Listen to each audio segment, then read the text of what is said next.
Section 1. The Springfield that nobody drew, hidden visual codes in the show's art style. There is a version of The Simpsons that you have never been told about. It exists inside the version you already know. It runs underneath the jokes and the catchphrases and the couch gags and the guest stars. It lives in the background of scenes you have watched dozens of times, encoded in the colors of walls and the angles of doorways, and the specific way a lamp sits in a corner of a room that the camera only ever glances at for 2 or 3 seconds before moving on to something else.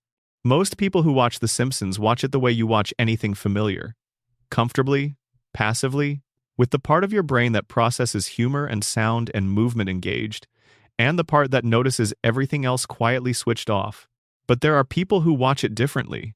Animators, background artists, obsessive fans who have paused on single frames for long enough to notice things that were never meant to be noticed, or perhaps that were always meant to be noticed but only by the right kind of eyes.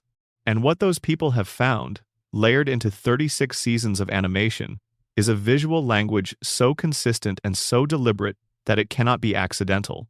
The Simpsons has been drawing you a map of its own hidden meaning since the very first episode. The map is right there on screen. It has always been there, and almost nobody has ever read it correctly. Let us start with color, because color is the most immediate and most overlooked element of any animated show. And in The Simpsons, color is doing an enormous amount of work that most viewers never consciously register. The Simpson family is yellow. You know this. Everyone knows this. It is perhaps the single most recognizable visual choice in the history of American animation. But the reason for the choice, the official reason given by Matt Groening, the show's creator, is surprisingly mundane. He wanted people flipping through television channels to immediately recognize the show. Yellow skin would stand out. It would be distinctive. It was a branding decision as much as an artistic one. And that explanation is fine. It is probably true. But it does not account for what yellow actually does to the viewer's brain when it is applied to human faces for 36 consecutive years. Yellow, in the psychology of color, is associated with caution. It is the color of warning signs and hazard tape and the flashing lights on construction vehicles. It is the color your brain is conditioned, at a very deep and automatic level, to associate with something that requires your attention because something in the environment is not quite right. The residents of Springfield are colored the color of a warning sign. Every time you look at their faces, the most primitive part of your visual processing system is registering, at a level far below conscious thought, that something here should be approached with caution. This is not a theory about intent. Matt Groening did not sit down in 1989 and think, I will make these characters yellow so that viewers subconsciously associate them with hazard warnings. But the effect is real regardless of the intent. Color psychology operates on you whether you know it is operating or not. And 36 years of faces, the color of caution tape, has had an effect on how audiences feel about Springfield, even if they cannot articulate what that feeling is. Now look at the backgrounds. Look at the wallpaper inside the Simpson house. The walls of the Simpsons' living room are a particular shade of orange. Not a warm, welcoming orange. An orange that, if you stare at it long enough, starts to feel slightly wrong, slightly too saturated. The kind of orange that exists in real life primarily on traffic cones and the vests worn by road workers who need to be visible from 500 feet away. The kitchen is a yellow-green. The bedrooms cycle through shades that do not quite resolve into any comfortable palette. The exterior of the house is white, with a slightly off character that the show has never bothered to name, but that longtime fans have photographed and analyzed in detail. It is not cream, it is not ivory. It is the specific white of something that was once cleaner than it currently is. These are not accidental choices. Background designers on animated shows make deliberate decisions about every color that appears on screen. They use reference sheets, they coordinate with the art director. They do not pick the color of a living room wall by reaching into a box and pulling something out at random. The color choices in the Simpson house create a visual environment that is just slightly wrong. Just slightly off in a way that your eye registers but your conscious mind dismisses because you are too busy watching Homer react to something to spend time thinking about why the walls make you feel vaguely uneasy. But the unease is there. It has always been there. And it is doing something to the way you receive the show's emotional content. When a scene is warm and loving, when Homer and Marge share a quiet moment, or Bart and Lisa have one of their rare, genuine connections, the slightly wrong background color palette makes the warmth feel more fragile, more temporary. like something precious happening inside a container that was not quite designed to hold it. When a scene is sad, the same palette deepens the sadness without the viewer understanding why. The colors do not cry with the characters. They simply remain exactly what they are, indifferent and slightly caution-coded, which somehow makes the emotion of the characters feel lonelier. This is sophisticated visual storytelling. It is the kind of thing that happens when experienced artists spend decades building a world, accumulating small choices that individually seem minor, but collectively create something that operates on the viewer at a level below the threshold of conscious attention. Now, let us talk about the layout of the Simpson house, because the floor plan of that building has been a source of fascination and frustration for fans and architects and impossibility enthusiasts for 3.5 decades. The Simpson house, located at 742 Evergreen Terrace, is a 2-story building with a basement. From the outside, it appears to be a fairly standard American suburban home. Modest, slightly worn, the kind of house that exists on millions of streets in millions of towns across the country. From the inside, it is physically impossible. The interior of the Simpson house does not match its exterior. The rooms are in different positions depending on which episode you are watching. Staircases appear and disappear. Doorways lead to different places depending on the needs of the scene. The basement exists in some episodes and does not appear to exist in others. The second floor contains bedrooms whose positions relative to each other have shifted across seasons in ways that cannot be reconciled with any consistent architectural plan.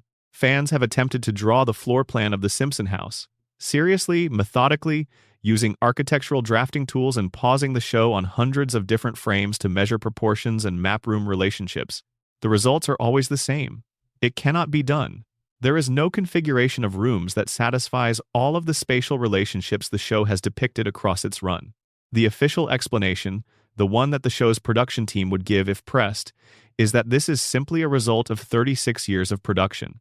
Different background artists working on different episodes at different times, operating with imperfect reference materials, making small decisions about room layout without perfect coordination, and the cumulative result of those small inconsistencies is a house that does not quite cohere spatially. This explanation is reasonable. It is probably partly true, but it does not account for the fact that certain spatial impossibilities in the house are not just inconsistent, they are actively strange. The angle at which you see the staircase from the front door does not match the angle at which you see the front door from the staircase. The kitchen appears to be adjacent to the living room in some episodes and separated from it by a hallway in others. The window above the kitchen sink looks out onto the backyard in most episodes and onto the side of the house in a small but non-trivial number of others. These are not the inconsistencies of careless background artists losing track of a reference sheet. These are the inconsistencies of a space that is genuinely not subject to the normal rules of three-dimensional geometry.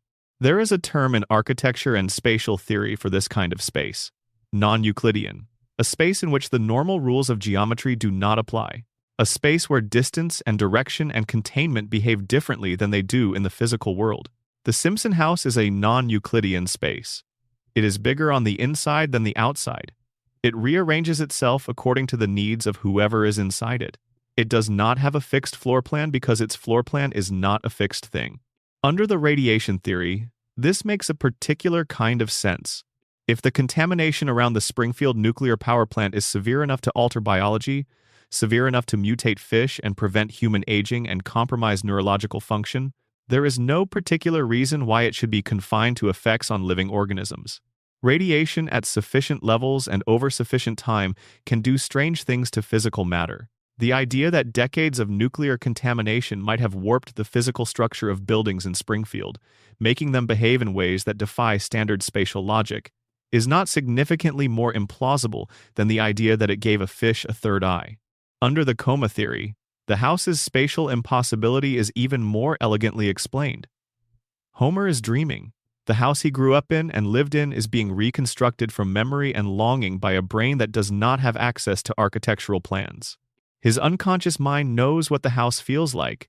It knows the warmth of the kitchen and the comfort of the couch and the particular quality of light in the living room on a Sunday morning.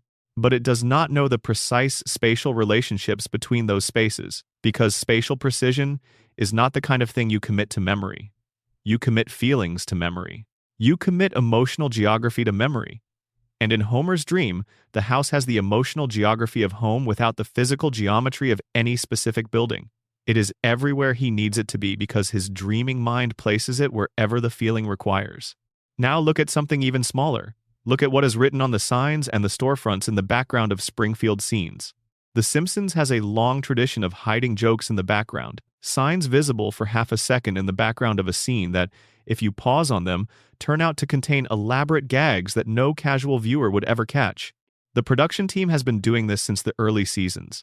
It is a way of rewarding obsessive viewers, a way of making the world feel richer and more fully imagined than any single viewing could exhaust. But some of what is written in the backgrounds of Springfield is not jokes. Some of it is something else. In various episodes across the show's run, background signs and storefronts have displayed business names that carry a particular character, stores that sell things nobody in a normal town would need, services that address problems nobody in a healthy environment would have. A shop whose name, readable only if you pause the frame and lean close to the screen, is clearly a reference to radiation sickness. A medical clinic whose window advertises treatments that make no sense in a town without a significant contamination problem. These are not the jokes the production team meant anyone to find. They are too obscure, too specific, too consistently pointing in the same direction across too many episodes and too many different background artists for them to be the work of individuals independently deciding to make the same private joke. They read less like Easter eggs hidden for sharp-eyed fans, and more like the background of the show's world doing what backgrounds in fiction always do, which is tell the truth about the world when the foreground is busy telling a story.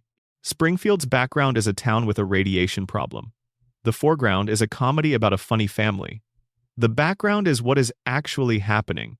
Then there is the matter of how the show draws its crowd scenes, its mob scenes, the moments when large numbers of Springfield residents are visible on screen simultaneously. In most animated shows, crowd scenes are handled through repetition. Background character models are reused and repositioned to create the impression of a crowd without requiring the creation of dozens of unique character designs. This is standard animation practice, and The Simpsons uses it too. But The Simpsons' crowd scenes have something additional in them that pure production economy does not explain. When you look at a crowd of Springfield residents, you are looking at a collection of people who all share certain physical characteristics regardless of how many times their model has been reused or repositioned. The overbites, the bulging eyes, the slightly wrong proportions, the specific way the skin color sits under the Springfield light. Every single resident of this town, every person shown in the background of every public scene, carries in their design the visual signature of a population that has been exposed to something the outside world has not. This is not an accident of character design across multiple artists over multiple decades. The show has a style guide. Background characters in Springfield are drawn to fit within the show's visual aesthetic, and the show's visual aesthetic, at its core, encodes a specific set of physical characteristics that distinguish Springfield residents from every other population depicted in the show. When characters from outside Springfield appear, when the show brings in guest characters who live elsewhere and are visiting, their design is subtly but distinctly different. They fit within The Simpsons' art style because they have to. The show is a cartoon with a consistent visual language, but within that style they carry slightly different proportions, slightly more natural anatomical relationships, features that deviate from the Springfield norm in ways that are small but consistent. The character designers did this deliberately. You can see the intentionality and the consistency of it across 36 years and hundreds of different artists working on hundreds of different episodes. Outside characters look slightly more like what you would expect a human being to look like if you were drawing one in The Simpsons style. Springfield characters look slightly more like what you would expect a human being to look like if that human being had been living their whole life inside a contamination zone. The show is telling you this in the only language available to it, which is the language of visual design. It cannot have a character stop and explain that the population of Springfield looks physically different from the rest of America because of decades of nuclear contamination. That would not be a joke. That would be a horror story. And The Simpsons is, at least on the surface, a comedy. So it puts the information in the design. It puts it in the proportions and the colors and the anatomical details that your eye registers without your conscious mind ever quite articulating what it has seen. The Springfield that nobody drew is the one that exists in all these accumulated visual details. The one that is telling you, frame by frame, episode by episode, decade by decade, that something is fundamentally wrong here, that the people you are watching are not quite the same as people who live outside this town, and that the physical world they inhabit is not quite the same as the physical world you inhabit. It is the most honest version of Springfield. It is the one the show has always been showing you. And the reason so few people have read it is that the show surrounds it with enough comedy and enough warmth and enough genuinely memorable human storytelling that the visual code gets drowned out by everything else. But it is there, underneath the jokes and the guest stars and the couch gags, in the color of the walls and the layout of an impossible house and the eyes of every Springfield resident who has ever appeared in a crowd scene. The show is speaking in a language that bypasses words entirely.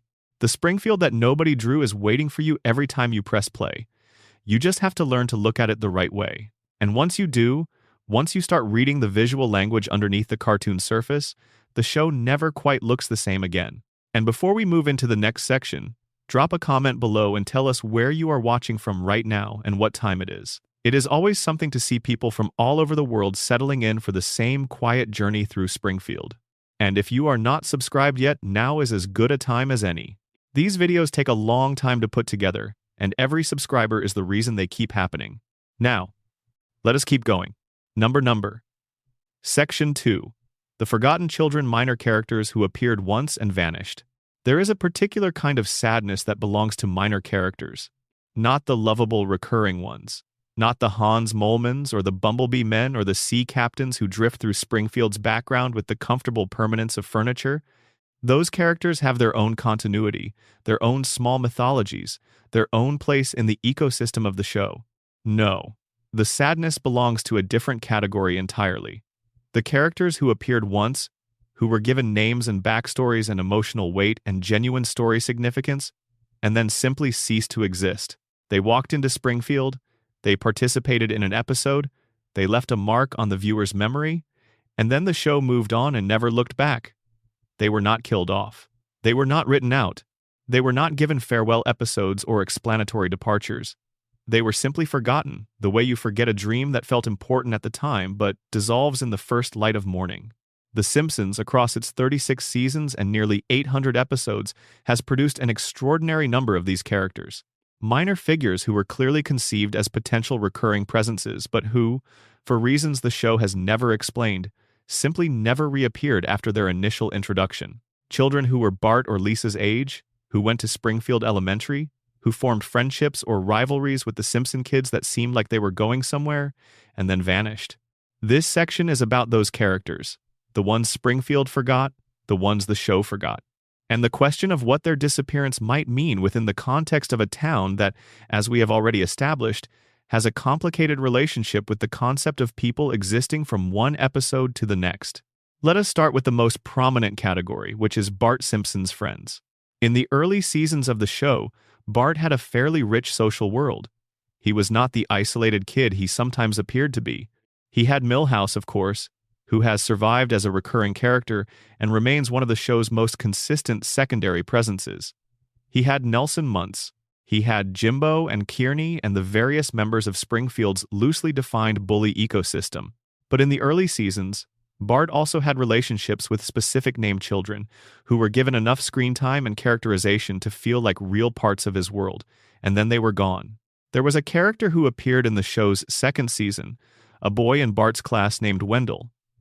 Wendell was small, pale, chronically nauseous.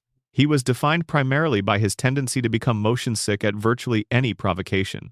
He appeared in enough background scenes during the early seasons that attentive viewers developed a genuine sense of who he was as a Springfield presence. He was part of the texture of Springfield Elementary in a way that made the school feel like a real place populated by real kids.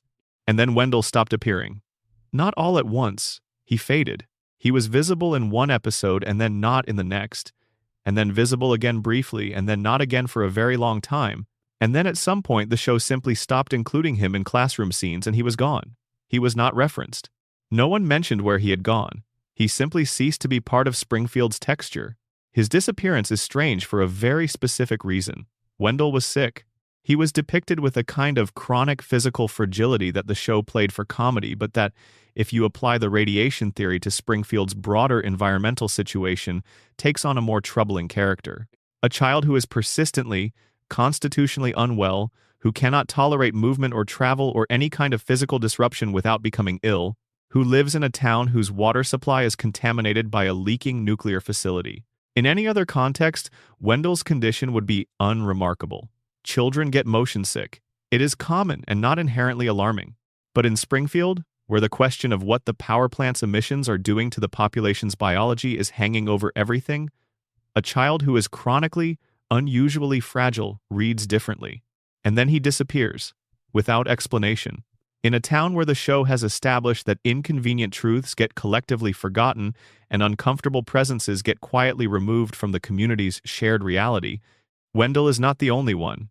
In Bart's early school years, the show populated Springfield Elementary with a character named Richard. Richard was even more of a blank slate than Wendell, appearing primarily as a presence in the background of classroom scenes. He was one of the children who existed, who had a name and a face and a place in the room, but whose inner life the show never chose to explore. He was there and then he was not, and the transition from there to not was so gradual and so unmarked that most viewers never consciously registered it happening. The interesting thing about Richard is not his disappearance itself, but the timing of it. Richard's appearances become less frequent starting around the same period when the show's budget began to allow for more complex background character work, more detailed crowd scenes, more sophistication in the animation of minor characters. You might expect that a period of increased animation quality would result in more Richard, not less. Instead, it resulted in his gradual replacement by different background children with different designs, as though Springfield Elementary's student population had turned over in a way that the show never acknowledged as a plot point. Children in schools change. Children move. Families relocate. This is normal. But Springfield is not a normal town in terms of population stability. The show establishes repeatedly that Springfield's residents tend to stay in Springfield. The town has a kind of gravity that keeps people inside it. Major characters threaten to leave Springfield constantly and never actually go. The idea of a Springfield family simply moving somewhere else, quietly, without incident or farewell, sits uncomfortably against everything the show tells us about how this town operates. When Springfield residents disappear, the show's internal logic suggests that their disappearance should be noticeable. It should create a gap. Instead, the show treats the disappearance of minor characters the way Springfield treats all uncomfortable realities. It simply moves on, populating the space where the departed character used to be with new figures and trusting the audience to not look too closely at what is missing. Now consider the female side of Lisa's social world. Lisa Simpson is, by the show's own consistent characterization, someone who struggles to form lasting friendships. Her intelligence isolates her. Her earnestness is off-putting to peers who value different qualities. Her moral seriousness makes her a difficult companion for children who simply want to have fun without being reminded of the world's problems. This characterization is one of the show's most consistent and emotionally resonant threads. Lisa's loneliness, her longing for a genuine peer, a friend who can meet her where she is intellectually and emotionally, is a through line that runs across decades of episodes. It is one of the show's most human preoccupations. But in the early seasons, Lisa did have moments of genuine friendship. She connected with specific children who were drawn with enough care and given enough screen time to feel like real relationships rather than episode-specific plot devices. And those children, like Bart's forgotten friends, largely vanished. There was a girl named Janie Powell. Janie appeared frequently enough in the early seasons to be genuinely associated with Lisa in the viewer's mind. She was Lisa's friend. Not a close friend, not the kind of soul-level companion Lisa always longed for, but a real social presence. She was there at birthday parties and at school events, and in the background of classroom scenes. She was part of what passed for Lisa's social world, and then she was not. Janie's appearances became more sporadic as the seasons progressed. The friendship that the early show had established was not deepened or explored or concluded. It simply faded. By the middle seasons, Janie was occasionally visible in the background, but no longer connected to Lisa in any meaningful narrative way. By the later seasons, she had largely disappeared from the school environment entirely. The pattern is consistent enough across enough different characters that it deserves to be taken seriously as a pattern rather than dismissed as the natural attrition of a show running for 3.5 decades. Here is what the pattern looks like. In the early seasons, Springfield Elementary is populated with a specific set of children who have names and who are given enough screen time to feel like real members of the school's community. Over the course of the first 5 or 6 seasons, these characters are progressively replaced, not all at once, not dramatically, but gradually and consistently. New background children appear. The old ones appear less frequently. Eventually, the original cohort of named, characterized minor children has been almost entirely replaced by a new generation of background figures who are less individually characterized and more purely functional as background elements. This is, on one level, simply what happens when a show runs for a very long time. Character design evolves. The production team's priorities shift. Background work becomes more sophisticated in some ways and more generic in others. The original cast of background children was created in a period when the show was still establishing its world and felt the need to populate it with specific individuals. Later, once the world was established, individual background characters mattered less. But there is another way to read it. A darker way. The way you read it if you accept Springfield's contaminated environment and the theory that the town's population is suffering from the effects of chronic radiation exposure. Children are more vulnerable to radiation than adults. Their cells are dividing more rapidly. Their biological systems are less robust. Their developmental processes are more easily disrupted. This is established medical fact. In a town where the water supply is contaminated by a leaking nuclear facility, the health effects on the child population would be more severe and more rapid than the effects on adults. The children of Springfield who appeared in the early seasons of the show and then disappeared, what happened to them? The show does not say. The show does not ask. Springfield does not ask. But within a framework where the environmental contamination of the town is real and ongoing, the gradual disappearance of specific named children from Springfield Elementary is the kind of detail that, once you see it, is very difficult to unsee. And then there are the adults who appeared once and should have mattered more. The Simpsons introduced, across its first decade especially, a significant number of adult characters who were given substantial screen time, meaningful relationships with the main cast, and the kind of backstory and characterization that signals a production team's intention to use a character going forward. And then those characters, too, simply vanished. There was a character named Lurleen Lumpkin, a country singer whom Homer managed briefly in an episode where her talent and her vulnerable emotional state created a genuine connection between her and Homer that the show navigated with unusual delicacy. Lurleen was funny and sad in the specific way the early Simpsons did best. She was memorable. She was well drawn. And she reappeared much later in a single follow-up episode that found her in altered circumstances before the show once again moved on. But between her debut and her single follow-up, she simply did not exist in Springfield's reality. The connection she had formed with Homer, the emotional resonance of the episode centered on her, none of it seemed to have left a mark on the town she had passed through. Springfield forgot her the way it forgets everything that does not fit into its ongoing preferred narrative. The character of Sideshow Bob exists as a counterexample to this pattern, and his continued presence is instructive precisely because it is exceptional. Bob is the villain who keeps returning. He is the recurring threat. He is the one character in Springfield's extended world who refuses to stay gone, who insists on his own continued relevance, who comes back again and again regardless of how definitively each previous episode resolved his storyline. And Bob's persistence is played largely as a joke, as an absurdity, as a running gag about a criminal mastermind whose plans are always foiled by the incompetence of a 10-year-old. But if you step back from the joke framing and look at what Bob's persistence actually represents within Springfield's social logic, it is remarkable. He is the one person in the show's extended world who will not allow himself to be forgotten. He keeps returning because he insists on his own existence. He refuses the town's collective amnesia. He will not stay gone. Every other minor character who touched Springfield's story and then vanished did not have that insistence. They did not refuse. They simply faded, absorbed into the town's enormous capacity for forgetting, their presence in the world of the show becoming increasingly theoretical until it became nothing at all.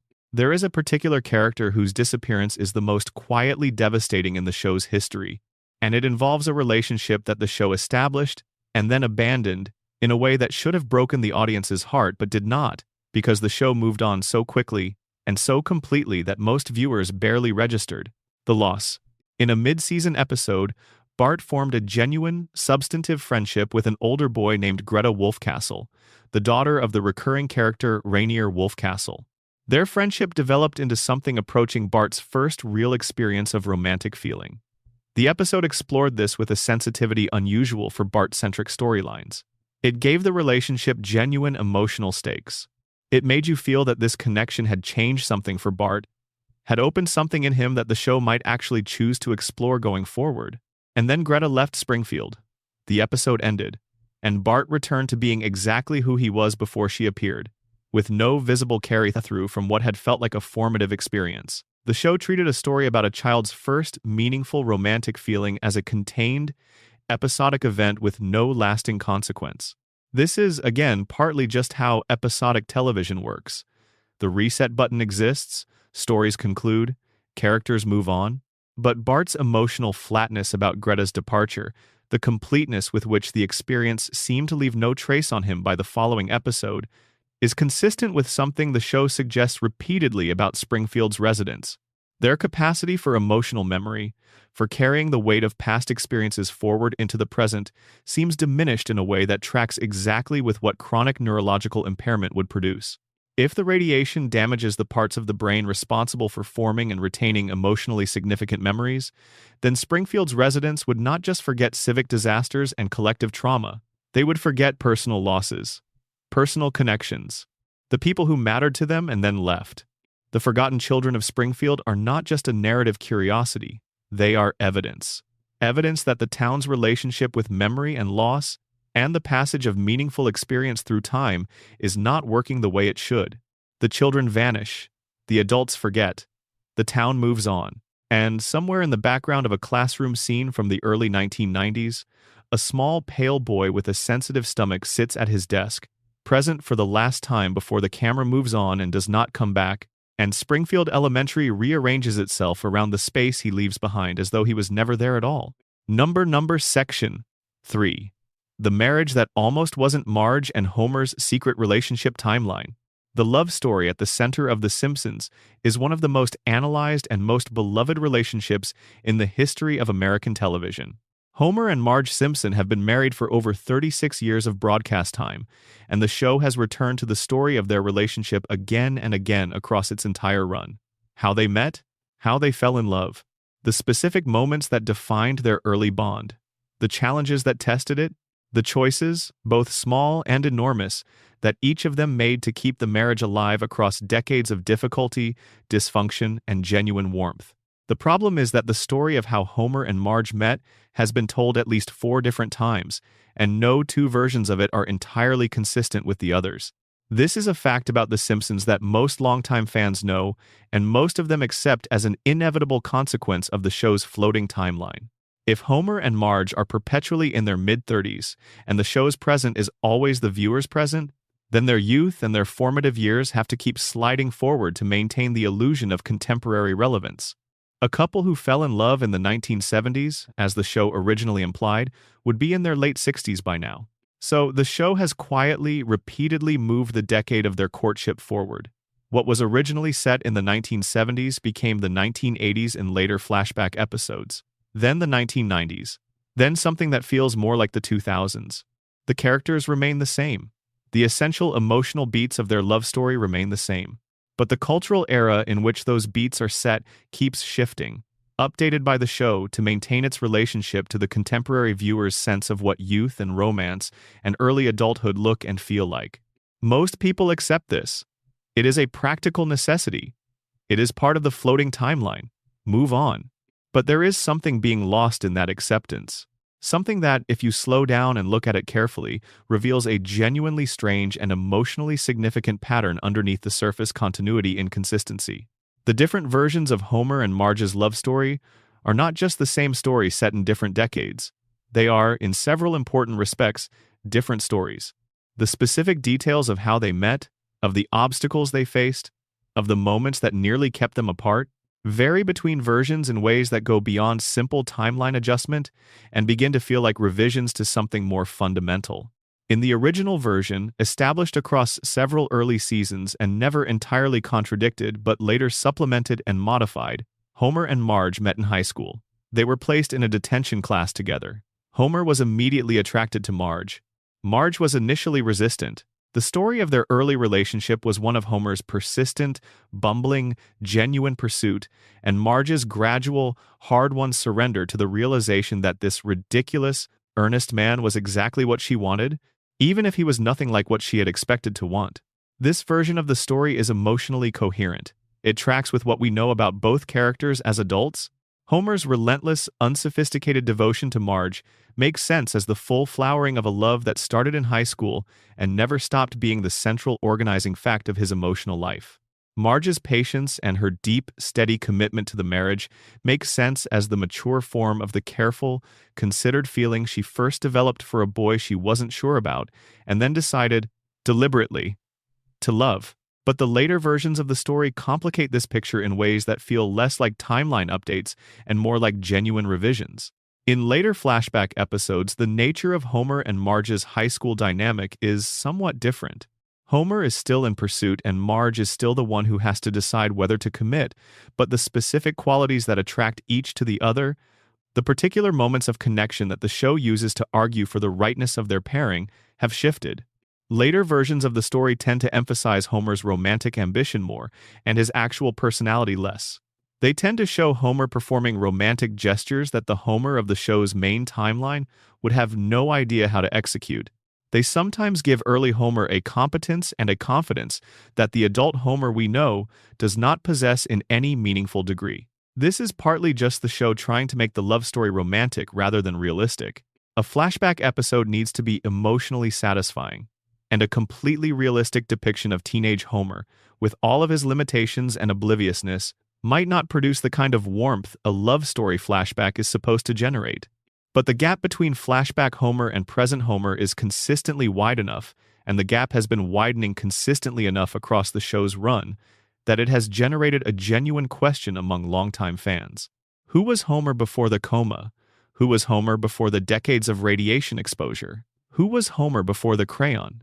Before the cognitive erosion, before the accumulated damage that the show has documented in such careful comedic detail? The different versions of the love story flashback may be doing something very specific. They may be showing us versions of Homer that existed at different points in his cognitive decline. The earliest version of the flashback, closer to the show's original timeline, shows a Homer who is already somewhat limited but who has a sharpness and an emotional intelligence that the Homer of the later seasons has largely lost. Later versions of the flashback, while set in later decades, sometimes show a Homer who is actually more capable in certain respects than the version preceding it, as though the show's creative team is trying to reconstruct a Homer that makes sense as the progenitor of the love story, while also acknowledging that this Homer bears only partial resemblance to the character audiences currently watch. The result is a palimpsest, a document that has been written over multiple times, with earlier versions imperfectly erased and later versions imperfectly consistent, such that if you hold it up to the right kind of light you can see all the versions at once, none of them quite canceling out the others. Now consider Marge's side of the love story, because Marge's experience of the relationship is the more complex and in some ways the more troubling of the two. Marge Bouvier, before she became Marge Simpson, is one of the most interesting characters in the show's entire history.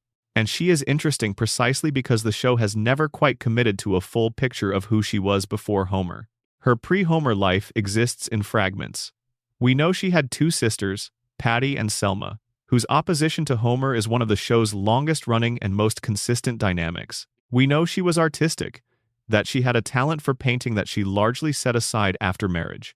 We know she had ambitions that she did not pursue. Not because she was incapable of pursuing them, but because the life she chose, the marriage she chose, the family she chose, did not leave room for them.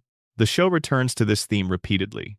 Marge's abandoned ambitions are one of the most consistent sources of emotional weight in the series. The painting, the business ventures, the moments when she steps briefly outside the domestic sphere and demonstrates a capability and a drive that her daily life does not normally call upon. These moments are some of the show's most quietly heartbreaking, because they are moments where you see who Marge might have been if she had made different choices, and the show does not pretend that the person she might have been would have been diminished in any way by not becoming Homer's wife. Marge chose Homer. The show is absolutely clear about this. It is not a story about a woman trapped in a life she did not choose. Marge chose every part of it, with eyes open, with full awareness of what she was choosing and what she was setting aside. And she is shown, consistently, to love her husband and her family with a depth and a steadiness that the show treats as one of the fundamental truths of its universe. But there is a version of the love story, never quite stated but consistently implied across dozens of episodes, that is darker than the sweet romantic narrative the show presents in its explicit flashbacks. Marge chose Homer at a moment in her life when she was very young, and when the social pressures on a young woman in the kind of community the show depicts were very real. The choice she made was genuine, but the circumstances under which she made it, the specific emotional and social context of that choice, are worth examining. Marge was pregnant with Bart when she and Homer married. This is established canon. The wedding was accelerated by the pregnancy. Homer and Marge did not have a long, leisurely courtship during which they fully explored their compatibility and arrived at a considered, mature decision to build a life together. They had a relationship that was interrupted and redirected by an unplanned pregnancy into an early marriage that might or might not have been the choice they would have made without that particular complication. The show handles this with warmth. It treats the early marriage and the early family as the fortunate accident that produced something real and lasting and genuinely good. And that framing is justified by the evidence of the show itself. Homer and Marge's marriage is real. Their love is real. The family they built on the foundation of an accidental pregnancy and a rushed wedding is a family that functions, however chaotically, as a family. But the rushed wedding and the pregnancy also mean that Marge never got to find out who she was going to be before she became Homer's wife and Bart's mother. The painting career, the business instincts, the social intelligence she demonstrates consistently across the show's run. All of these qualities were present in Marge Bouvier before she became Marge Simpson. All of them were set aside, at least partially, because of a choice that was genuine but that was also made under pressure, at a young age, in circumstances that did not allow for much deliberation. The love story the show tells about Homer and Marge is true. It is just not the complete truth. The complete truth includes the road not taken, the Marge who might have existed if the pregnancy had not happened when it did. The person she was becoming before she became someone's wife and someone's mother. And the show knows this. It keeps bringing it up. It keeps returning to Marge's abandoned ambitions, her dormant talent, the version of herself she carries inside her and occasionally lets out before putting it back. This is not a story about a woman who was robbed of her life. It is a story about a woman who made a choice and lives inside that choice with full awareness of its cost and its value. But the awareness of the cost is always there. Marge is the most self-aware character in the Simpson family, and what she is most aware of is everything she decided not to be. There is one more element of the relationship timeline that deserves careful attention, because it has generated more fan speculation than almost any other single aspect of the show's treatment of the marriage. In several episodes across the show's run, Marge expresses doubts about the marriage that go beyond the situational frustration of a woman dealing with an often impossible husband. These are not moments of temporary exasperation that resolve within the episode. They are moments that carry genuine weight, that suggest something underneath the surface of the marriage that the show touches but never quite fully exposes. One of the most discussed of these moments involves a subplot in which Marge seriously considers whether she wants to continue the marriage. The episode resolves in the expected direction. Marge recommits. The family stays together, the reset button is pressed. But the consideration itself, the genuine weighing of the marriage against the alternatives, is shown with enough seriousness that it cannot simply be dismissed as a plot device.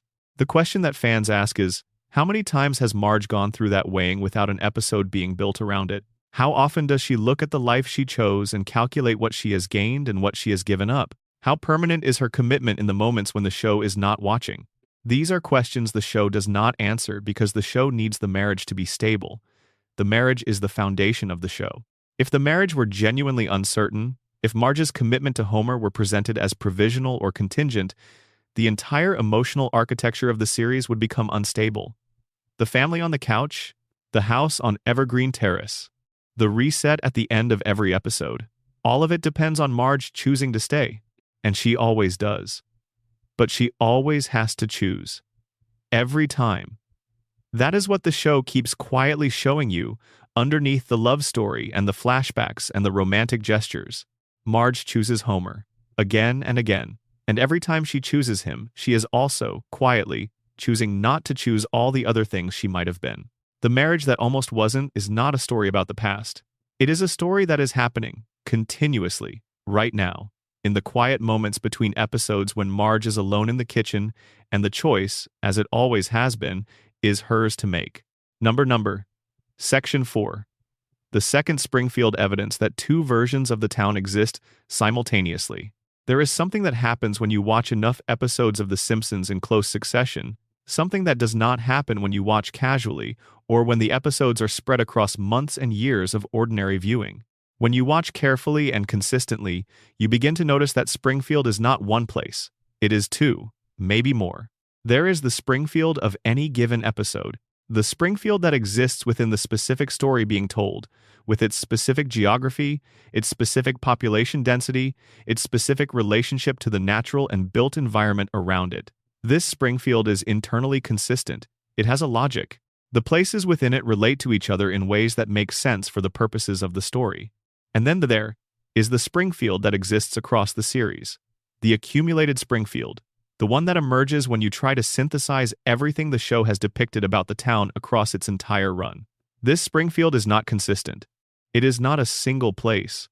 It is a superposition of dozens of partially compatible, partially contradictory visions of the same fictional town, each of them coherent on its own terms, none of them fully compatible with all the others. The distance from the Simpson house to the nuclear power plant has been depicted at a range of values that spans from a few minutes' walk to a drive long enough to require highway travel. The location of Moe's Tavern relative to the Springfield town square has changed across episodes in ways that cannot be reconciled with a fixed physical reality. The gorge that plays a significant role in several episodes is situated in different directions from downtown Springfield, depending on which episode you are watching. Again, the standard explanation is production inconsistency. Different writers, different directors, different background artists, working on different episodes without perfect coordination, producing a town that accumulates spatial inconsistencies the way any long-running show accumulates continuity errors. But the spatial inconsistency in Springfield is too systematic and too directional to be purely accidental. And here is the direction it points. There are two Springfields. There is the Springfield of consequence, and there is the Springfield of reset. The Springfield of consequence is the one that exists in episodes where actions have lasting effects, where the town's pollution is visible and acknowledged, where the power plant's violations are on display, where the economic precarity of working-class Springfield residents is treated as a real and ongoing condition rather than a backdrop for jokes, where the social failures of the community, the ways it ignores or punishes its most vulnerable members, are visible and felt. The Springfield of reset is the one that exists in episodes where the primary function of the town is to provide a backdrop for comedy. This Springfield is brighter, more spacious, more forgiving of internal inconsistency because it is not trying to be real. It is trying to be fun. And it is a very pleasant place, in its way. The kind of town where you can get good food at a reasonable price, where the neighbors are colorful but not genuinely threatening, where the nuclear power plant is more of a running visual gag than an active environmental catastrophe. These two Springfields appear in different episodes, sometimes in different scenes within the same episode, and the show moves between them without ever acknowledging the transition. This is because within the show's episodic structure, the transition between consequence and reset happens between episodes rather than within them. The consequence episode ends. The reset episode begins. And the Springfield of the reset episode has absorbed the consequence of the previous episode in the same way Springfield absorbs everything, silently, without comment, without visible trace. But here is where it gets interesting. The two Springfields are not equally distributed across the show's run. In the early seasons, roughly the first 8 or 9, the Springfield of consequence appears more often. The show returns more frequently to the reality of what it is like to live in this town, to be economically marginal, to be subject to an employer who does not see you, to be a child in a school that is chronically underfunded. The comedy is still there, and the comedy is still very funny, but it is comedy that grows out of genuine observation of genuine conditions. In the later seasons, the Springfield of reset dominates. The show spends more time in a Springfield that is primarily a backdrop for whatever story the episode is telling, a Springfield that exists to be useful rather than to be real. The consequent Springfield appears occasionally when the show's writers want to access the emotional depth that the original version of the town carried, but it is no longer the default. This shift has been documented extensively by fans and critics in discussions of what is sometimes called the show's decline. The later seasons feel less grounded, less rooted in the specific emotional reality of working-class American life that the early seasons captured so precisely. They feel lighter, more weightless. The two Springfields theory gives this observation a spatial dimension. The show is not just tonally lighter in its later seasons. It is literally set in a different place. A version of Springfield that is physically less constrained, less specific, less burdened by its own history. A Springfield that has quietly discarded the weight of consequence and replaced it with the freedom of reset. And this raises a question that the two Springfields framework makes very strange. Where did the first Springfield go? Because if the two Springfields have been coexisting all along, and if the show has been moving progressively toward the consequence-free version while the consequence-laden version fades, then the original Springfield, the one with the specific geography and the specific weight and the specific reality of a working-class American town in the 1980s and 1990s, still exists somewhere.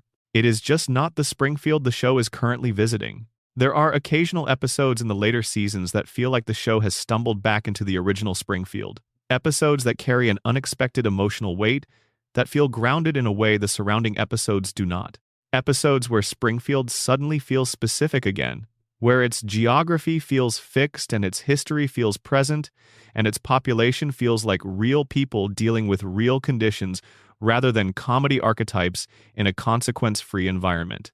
These episodes are striking precisely because of their contrast with the surrounding material. They land differently, they feel different, they feel like a different show, or more precisely, like a different Springfield, one that the show has mostly moved on from, but that still exists, and occasionally exerts a gravitational pull on the stories being told. Fans have noticed something specific about the geography of these consequence-heavy episodes that appears in the later seasons. They tend to share certain spatial qualities. The Simpson house sits at a certain distance from the power plant. The gorge is in a certain direction. Moe's Tavern has a certain relationship to the main road. These spatial relationships are consistent within this category of episode in a way they are not consistent across the show's full run. As though these episodes are being set in the same Springfield, the original one, the consequent Springfield, the one that has not been reset. Now push this further. If two Springfields exist, if the show has been depicting two versions of the same town simultaneously and moving between them without acknowledgement, then the population of Springfield has been living in two different realities simultaneously. The residents of consequent Springfield have a history. They remember the disasters. They carry the weight of what happened. They are the people who, in the Principal and the Pauper analysis, were forced to vote to forget but who perhaps did not forget completely. Who perhaps carry the memory of what was supposed to be erased the way you carry a word that is on the tip of your tongue, present but not quite accessible. The residents of Reset Springfield have no history. They exist in the permanent present. They are the people for whom the collective amnesia worked completely, who genuinely cannot access the memories that the town voted to erase because the erasure was total rather than partial. The two Springfields are not just two different visual and tonal registers for the show. They are two different populations, two different versions of the same town's residents, the ones who remember and the ones who do not, the ones who carry the weight and the ones who have been relieved of it by the mercy of perfect forgetting. And Homer Simpson, who is perhaps more constitutionally susceptible to the fog of reset than almost any other character in the show, moves between these two populations effortlessly. He is equally at home in consequent Springfield and Reset Springfield because the boundary between them exists primarily in memory, and Homer's memory is famously, catastrophically, almost magnificently unreliable. When Homer is in consequent Springfield, he feels things. He has moments of genuine awareness of the shape of his life, of what it has cost him and what it has given him. These moments are some of the show's most emotionally resonant.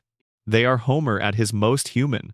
When Homer is in Reset Springfield, he is a cartoon character. Funny, resilient, uncomplicated, delightful to watch but not particularly real. The show has been arguing, for 36 seasons, that both of these Homers are the same person. That the Homer who cries at his mother's grave and the Homer who cheerfully causes a nuclear incident because he was curious whether a donut would get bigger in a reactor core are not two different characters, but two aspects of the same one. The two Springfields framework suggests that this argument is, in a specific and spatial sense, literally true. Homer does not shift between emotional modes arbitrarily. He shifts between Springfields. And the Springfield you are in determines which Homer you see. One last dimension of the two Springfields worth considering: the show's repeated references to other versions of Springfield within its own universe. There is a parallel universe episode. There is a future Springfield episode. There is the Springfield of the Tree House of Horror episodes, which is explicitly and canonically a different version of the town than the one that appears in regular episodes. There are the moments in regular episodes where Springfield's reality becomes briefly unstable, where the cartoon logic breaks down in ways that feel deliberate rather than accidental, where the show seems to be winking at its own constructedness in a way that invites you to imagine other versions of the world you are watching. These moments of meta-awareness are not just the show acknowledging that it is a cartoon. They are the show acknowledging that Springfield is a multiplicity, that this town, this impossible town that exists everywhere and nowhere and borders 4 different states and has oceans and mountains and deserts all within driving distance, is not a single place but a space of infinite variation. A town that contains all possible towns. A town that is, depending on when you visit and which Homer you find there, whatever kind of Springfield the story needs it to be. The second Springfield is not a hidden Springfield. It is the one you see every time the show opens a door the previous episode had closed. Every time the town remembers what it was supposed to have forgotten. Every time the weight of consequence breaks through the surface of reset and reminds you that this place has a history, even if the history keeps getting rewritten. It is the Springfield that never quite lets the other one completely win. Number section 5. The Treehouse of Horror Canon. How the Halloween episodes predict main storylines.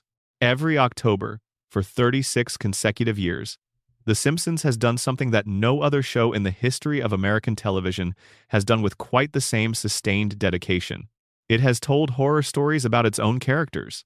The Treehouse of Horror episodes, the annual Halloween specials that began with the show's second season and have continued without interruption through every subsequent year of its run, are officially and explicitly non-canonical.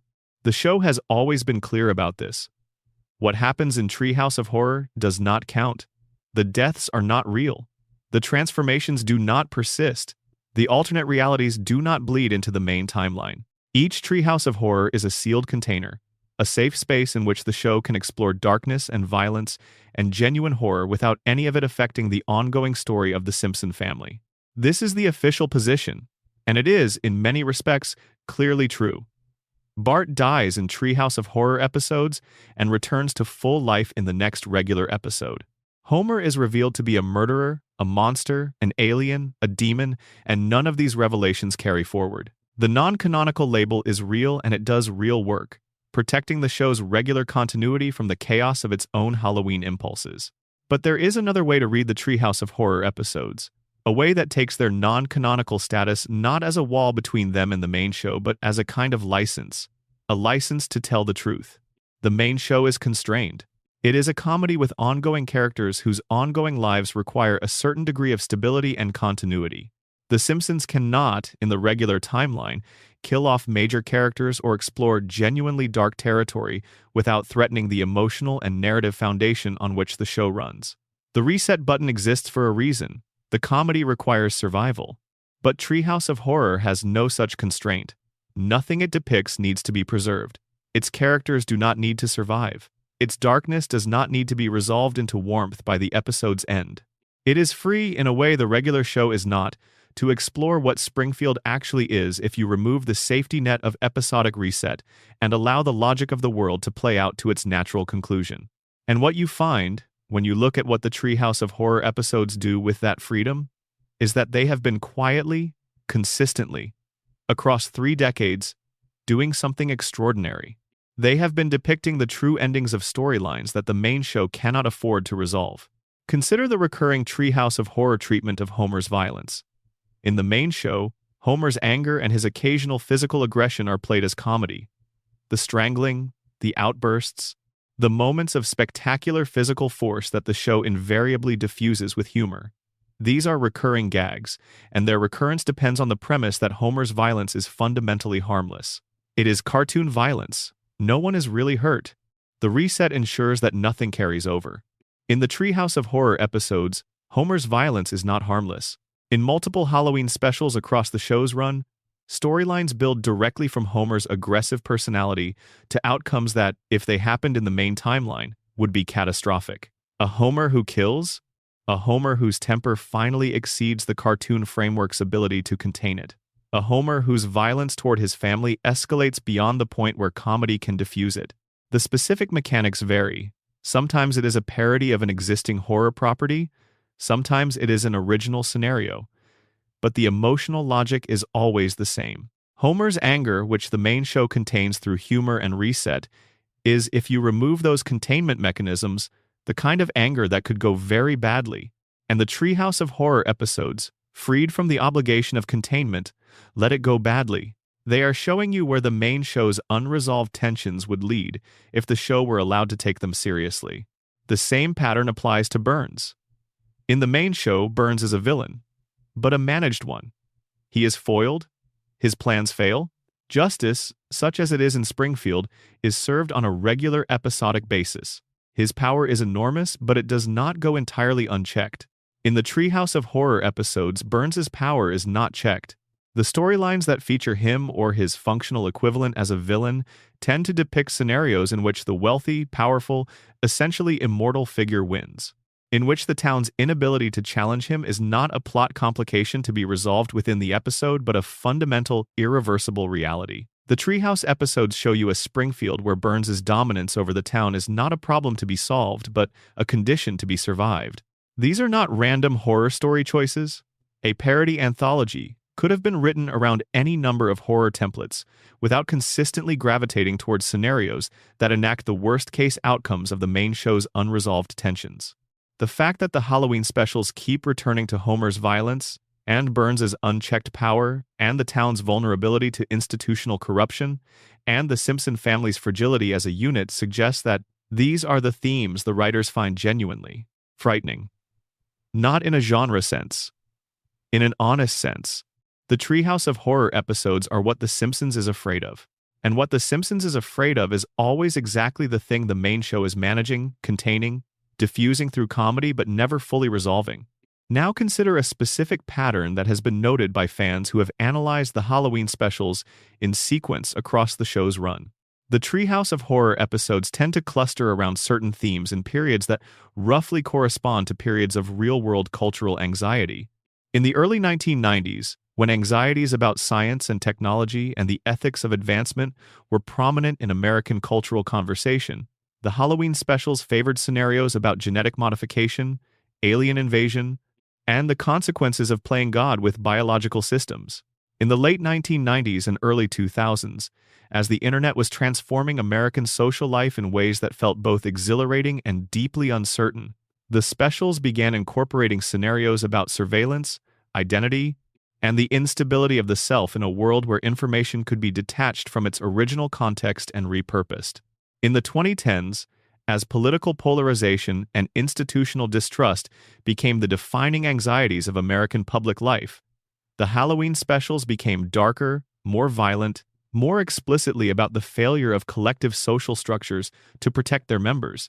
The Treehouse of Horror episodes are a register of American fear across time. They are what happens when the show's writers take the cultural temperature, identify what the audience is most afraid of in a given moment, and then map that fear onto Springfield. But here is the layer underneath that observation. Springfield is always capable of serving as the vehicle for any given cultural fear, because Springfield already contains all of those fears in latent form. The radiation theory gives you the fear of industrial contamination. The Burns immortality theory gives you the fear of entrenched wealth that outlasts accountability. The coma theory gives you the fear of disconnection from reality. The collective denial theory gives you the fear of communities that sacrifice truth to maintain comfort. These fears are always present in Springfield. The Treehouse of Horror episodes do not import fears into a neutral fictional space. They activate fears that are already encoded in the show's DNA, drawing them to the surface by temporarily removing the comedic and narrative mechanisms that normally keep them submerged. And when the Halloween special ends, when the non-canonical container is sealed and the main show resumes, those fears do not disappear. They return to their submerged position. But they were there. They were real. And the episode in which they were expressed is now part of the show's accumulated record, even if its content is officially designated non-canonical. There is a specific Treehouse of Horror segment that deserves extended attention because it is perhaps the clearest example of the Halloween specials depicting the true outcome of a main show tension. The segment in question is one of several adaptations of Stephen King's The Shining that the show has done, in which Homer becomes a violent threat to his own family in a scenario that is explicitly and deliberately modeled on the Jack Torrance arc. Homer, isolated, under pressure, his personality warped by external forces, becomes dangerous in a way that the family has to protect itself from. The comedy of this segment, and it is genuinely very funny, depends on the viewer's familiarity with both the source material and with Homer. The joke works because we know Homer, and we know that Homer being dangerous is absurd. The comedy is in the gap between who Homer is and what he is being depicted as becoming. But the segment also works because, on a level beneath the parody, the scenario it depicts is not entirely implausible.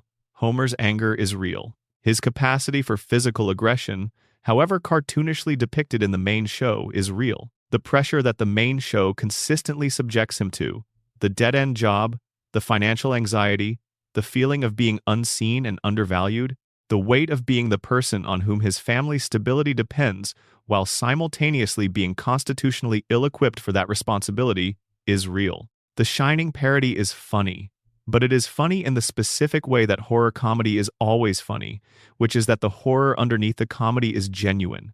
The fear is real. The laughter is a way of managing a fear you would otherwise not be able to look at directly. The Treehouse of Horror canon, the accumulated body of 30-plus years of Halloween specials, is the show's honest account of what it is afraid of. And what it is afraid of is, consistently, specifically, always a darker version of exactly what the main show is managing in the light of comedy. The horror is not separate from the show.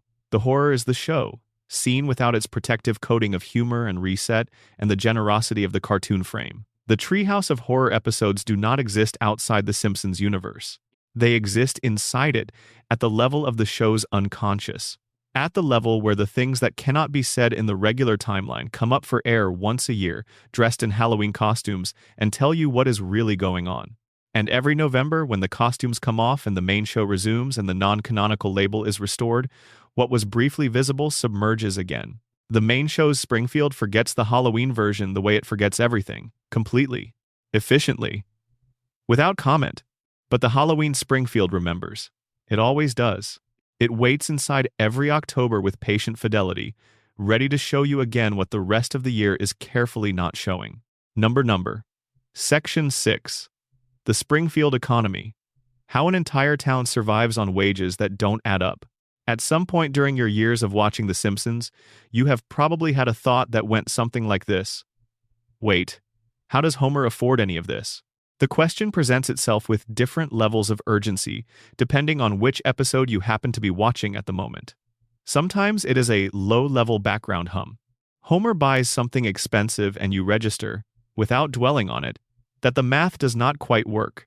Sometimes it is more urgent. Homer and Marge make a decision that, in the real world, would require a household income significantly higher than a safety inspector at a nuclear power plant could reasonably command, and you find yourself calculating involuntarily, running the numbers in your head and arriving at a figure that does not match what you are watching.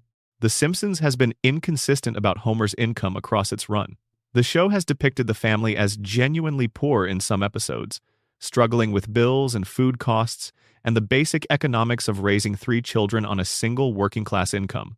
It has depicted them as comfortably middle-class in other episodes. And it has, on numerous occasions, depicted them as able to afford things, vacations, consumer goods, home improvements, that would be well beyond the reach of a family actually operating on the income Homer's job implies. This inconsistency is partly, again, a consequence of episodic storytelling.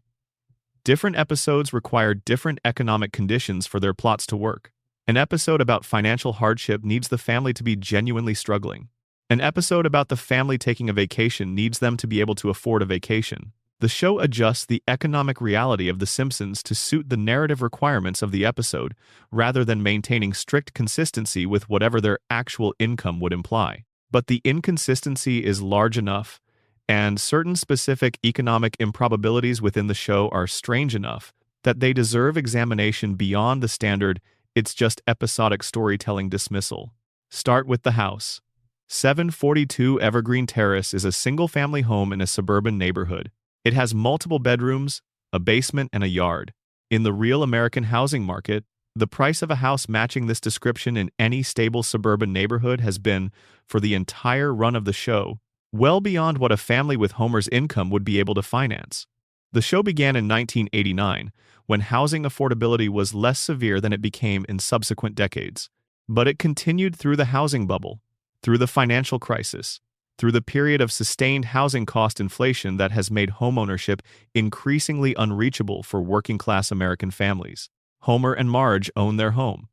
The show acknowledges a mortgage but treats it as a background condition, rather than the consuming financial pressure it would represent in reality. The gap between the income Homer's job implies and the lifestyle the family maintains is, in the real American economy of any year the show has been on the air, substantial. This is true of many American sitcoms. The genre has a long history of depicting working-class families in houses they could not actually afford, because the narrative requirements of a family sitcom demand a certain amount of domestic space and a certain degree of material stability that allows for the kind of storytelling the genre produces. The real economic conditions of working-class American life are not particularly compatible with the domestic comedy formula. The Simpsons, in its early seasons especially, was actually more honest about this than most of its peers. It depicted the financial pressure the family was under with more specificity and more emotional weight than comparable shows. Homer's economic anxiety was a real part of his character. The threat of losing the house, of being unable to cover medical bills, of facing the gap between what the family needed and what Homer's income could provide, these were genuine story elements rather than backdrop. But even in those honest early episodes, the numbers do not quite work. And in the later seasons, when the show's interest in depicting genuine economic precarity diminishes, the gap between what Homer earns and what the family spends grows to the point where it becomes almost a separate comic premise of its own. Now look at the wider Springfield economy, because the improbability is not confined to the Simpson household. It extends across the town. Springfield is, in economic terms, a one-industry town. The nuclear power plant is its primary employer. Virtually every adult in Springfield who is not self-employed works at the plant, is employed by a business that serves the plant's employees, or is employed in one of the municipal or service roles that any functioning community requires. The plant is the economic heart of the town. Burns is not just Springfield's largest employer. He is, to a substantial degree, Springfield's economy. This creates a set of economic relationships that the show depicts accurately enough in its broad strokes, but whose implications it largely ignores. In a one-industry town owned by a single employer, the bargaining power of workers is essentially non-existent. The employer can set wages, benefits, and working conditions at whatever level they choose, because the alternative to accepting those conditions is leaving the town entirely. And Springfield's residents, as we have established, do not leave Springfield. They stay. The town's gravity holds them. So, what are the wages at the Springfield nuclear power plant? The show has addressed this in various ways across its run, but the picture that emerges is of wages that are modest, benefits that are acceptable but not generous, and working conditions that are, in terms of safety and professional standards, catastrophically bad. The plant should be shut down. It operates in violation of hundreds of safety regulations. A properly regulated facility would expose the company to costs that would significantly reduce whatever profit Burns is extracting from it. Burns does not pay those costs. He pays Homer instead. He pays Homer to not notice the violations, to not report them, to continue showing up every day and pressing buttons and sleeping at his workstation while the plant continues to operate in whatever condition Burns has decided is acceptable. Homer's employment is not just economically necessary for the Simpson family. It is economically necessary for Burns's operation of the plant at the margins he prefers to operate it at. But Homer's wages, whatever they are not enough to account for the lifestyle the Simpson family maintains. And this is where the Springfield economy becomes genuinely strange. There are moments across the show's run where the question of how the family affords their lifestyle is briefly addressed, and the answers the show provides are more interesting than they first appear. Marge takes jobs. The show has depicted Marge working in various capacities across its run, adding her income to the household. The kids occasionally earn money. Homer takes on second jobs, side hustles, additional income streams that supplement his plant salary. But even with all of these additions, the math is uncertain, and the show's relative disinterest in making the math work suggests that the show is not primarily interested in this question as an economic question. It is interested in it, when it is interested in it at all, as an emotional question. The pressure that money creates. The way financial anxiety shapes Homer's behavior, and Marge's worry and the family's relationship to their own security. The economic improbability of the Simpson family's lifestyle is part of a wider economic improbability that covers the entire town. Springfield has a functioning economy that supports a diverse range of businesses, services, and lifestyle options that a town of its apparent size and economic base would not normally be able to support. It has a tire fire and a monorail and an international airport and multiple hospitals and a symphony orchestra and a functioning film industry, all apparently sustained by the economic activity generated by a nuclear power plant and whatever secondary commerce that activity supports. How does a single-employer town of modest size maintain an economy this varied and this functional? The honest answer is that it does not. No real town organized, the way Springfield is organized, would have the economic diversity Springfield appears to have. The town's economy, like the town's geography and the town's architecture and the town's biology, defies the normal rules of the world outside it. Now apply the theories, because the Springfield economy is one of the areas where the show's major interpretive frameworks produce their most interesting results. Under the Burns immortality and dominance theory, the Springfield economy is not really an economy. It is a company town, dressed up in the visual language of a diverse marketplace, but fundamentally organized around the extraction of value from the population by a single monopolistic entity. Burns does not just own the power plant. He owns or influences a significant portion of Springfield's other economic activity: the businesses that serve plant workers, the real estate that plant workers rent or buy, the retail and food and entertainment options that plant workers spend their wages on. The money flows in a circle, from Burns to workers to businesses that are directly or indirectly controlled or influenced by Burns, and back to Burns. This is a classic company town structure. It is how industrial towns in the early 20th century were often organized. The employer provides the wages, and the employer, or the employer's business associates, provide the goods and services on which those wages are spent. The money circulates within a closed system that the employer controls, and the result is that workers' wages are not really income at all. They are a kind of internal currency that the company extends to workers in exchange for their labor, and then reclaims through the cost of living inside the company's controlled environment. Springfield's economy works this way. The apparent diversity of the town's commercial life conceals a fundamental economic structure in which Burns is always, at every level of the transaction, the beneficiary. This explains the economic improbability of the Simpson family's lifestyle. They are not actually consuming more than Homer's income allows. They are consuming exactly as much as Burns's system has determined it is profitable to allow them to consume. Their lifestyle is calibrated to be just comfortable enough to maintain their compliance and just precarious enough to maintain their economic dependency. They cannot save enough to leave. They cannot accumulate enough wealth to become economically independent of the plant.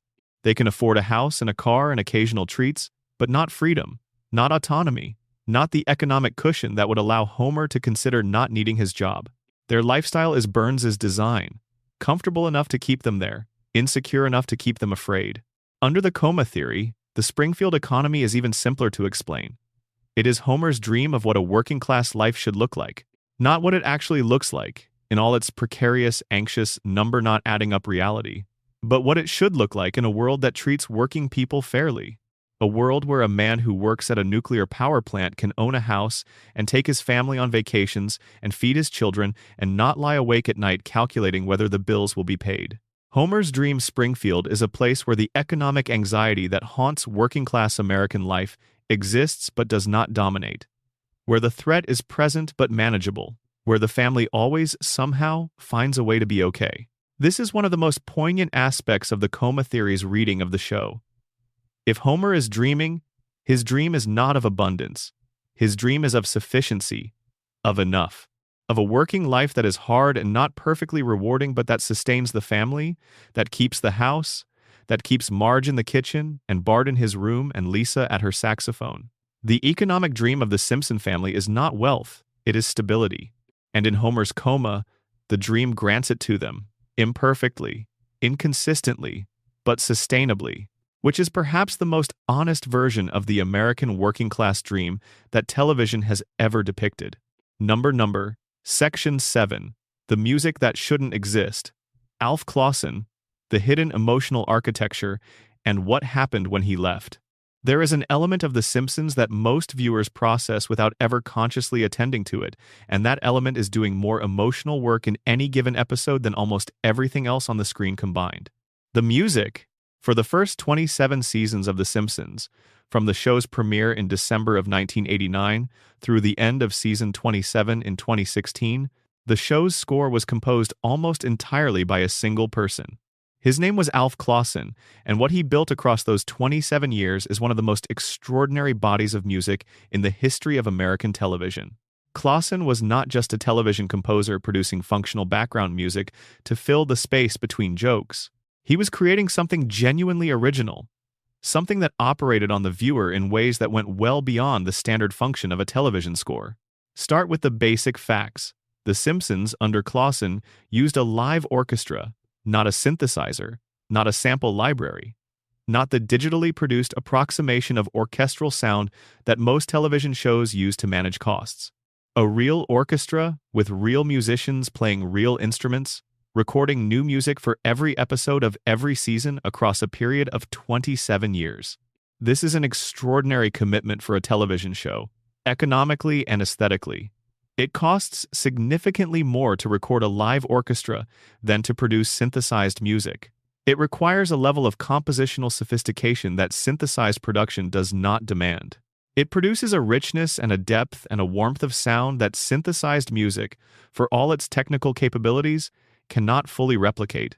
The decision to use a live orchestra was made because Matt Groening and the show's original producers wanted the music to feel substantial. They wanted The Simpsons to be taken seriously as a cultural production, and they understood that music is one of the primary mechanisms through which seriousness communicates itself. A show with a live orchestral score is a show that believes it deserves one. It is a show that is saying, with every note played by a real musician in a real room, that what is happening on screen is worth this level of investment. And the show earned it.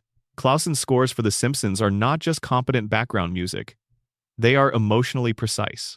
They are, in many of the show's most memorable moments, the single element most responsible for the viewer's emotional response. Consider the specific way Clausen used music to navigate the show's most characteristic emotional maneuver, which is the turn from comedy to genuine feeling that the best Simpsons episodes perform with such apparent ease and such devastating effect. The early Simpsons mastered a specific tonal shift that other shows have attempted but almost none have matched. A scene that is operating as pure comedy, generating laughs through absurdity or character behavior or comedic timing, will suddenly pivot. Something will be said or shown that cuts through the comedy entirely and lands directly on an emotional truth. The laughter stops, not because the joke failed, but because something more important than the joke just happened. And in those moments, the music Clausen provided was not following the emotional shift, it was leading it. The viewer felt the pivot before they consciously understood it, because Clausen's score was already there, already in the emotional space the story was about to occupy, already telling the viewer's nervous system what was coming. The comedy was happening on screen, the truth was happening in the orchestra, and the viewer, experiencing both simultaneously, had an emotional response more complex and more powerful than either element could have produced alone. This is extremely difficult to do. It requires a composer who understands not just music but the specific emotional logic of the show he is scoring, who understands the characters well enough to know what their moments of genuine feeling sound like, distinct from their moments of comedy, distinct from their moments of absurdity, distinct from every other register the show operates in. Who can provide, in real time and for episode after episode, across 27 seasons, precisely the musical language each specific moment requires. Clausen did this consistently across a body of work that, if you go back and listen to it with conscious attention, is astonishing in its consistency and its precision. Now consider what the music was doing in specific categories of episode. In the sad episodes, the episodes about Homer missing his mother, or Marge's marriage anxiety, or Lisa's isolation, Clausen's scores achieve something remarkable. They are sad without being manipulative. This is much harder than it sounds. Sad music in film and television is extremely prone to over-signaling. Composers reach for easy emotional buttons, swelling strings and solo instruments, and the standard vocabulary of cinematic grief, and the result is music that tells the viewer what to feel rather than music that accompanies what the viewer is already feeling. Clausen's sad scores for The Simpsons do not over-signal. They sit alongside the emotional content of the scene with a kind of respect for the viewer's intelligence. They suggest feeling rather than demanding it.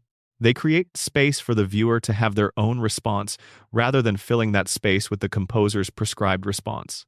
This is why the sad moments in The Simpsons hit harder than sad moments in shows with scores that are, technically, more lavishly produced. You are not being told to feel something. You are feeling something, and the music is simply present with you while you feel it. In the comedy episodes, in the pure farce episodes where the show is operating at maximum absurdity and the primary goal is to make the viewer laugh, Clausen's work takes a completely different character. He was a master of comic musical punctuation. The perfect musical beat that lands exactly on the joke. The orchestral reaction that comments on what just happened with the timing and the wit of a skilled comedian. The use of musical genre and reference to set up or undercut the joke in ways the dialogue alone could not achieve. The Simpsons is a show that has always used music as a comedian, not just as an emotional backdrop, but as an active participant in the comedy. And for 27 seasons, Alf Clausen was that musical comedian, performing an improvisatory relationship with the script and the animation that produced something genuinely irreplaceable. In 2017, Clausen was let go. The show replaced his live orchestral approach with a smaller production arrangement. The reasons given were economic.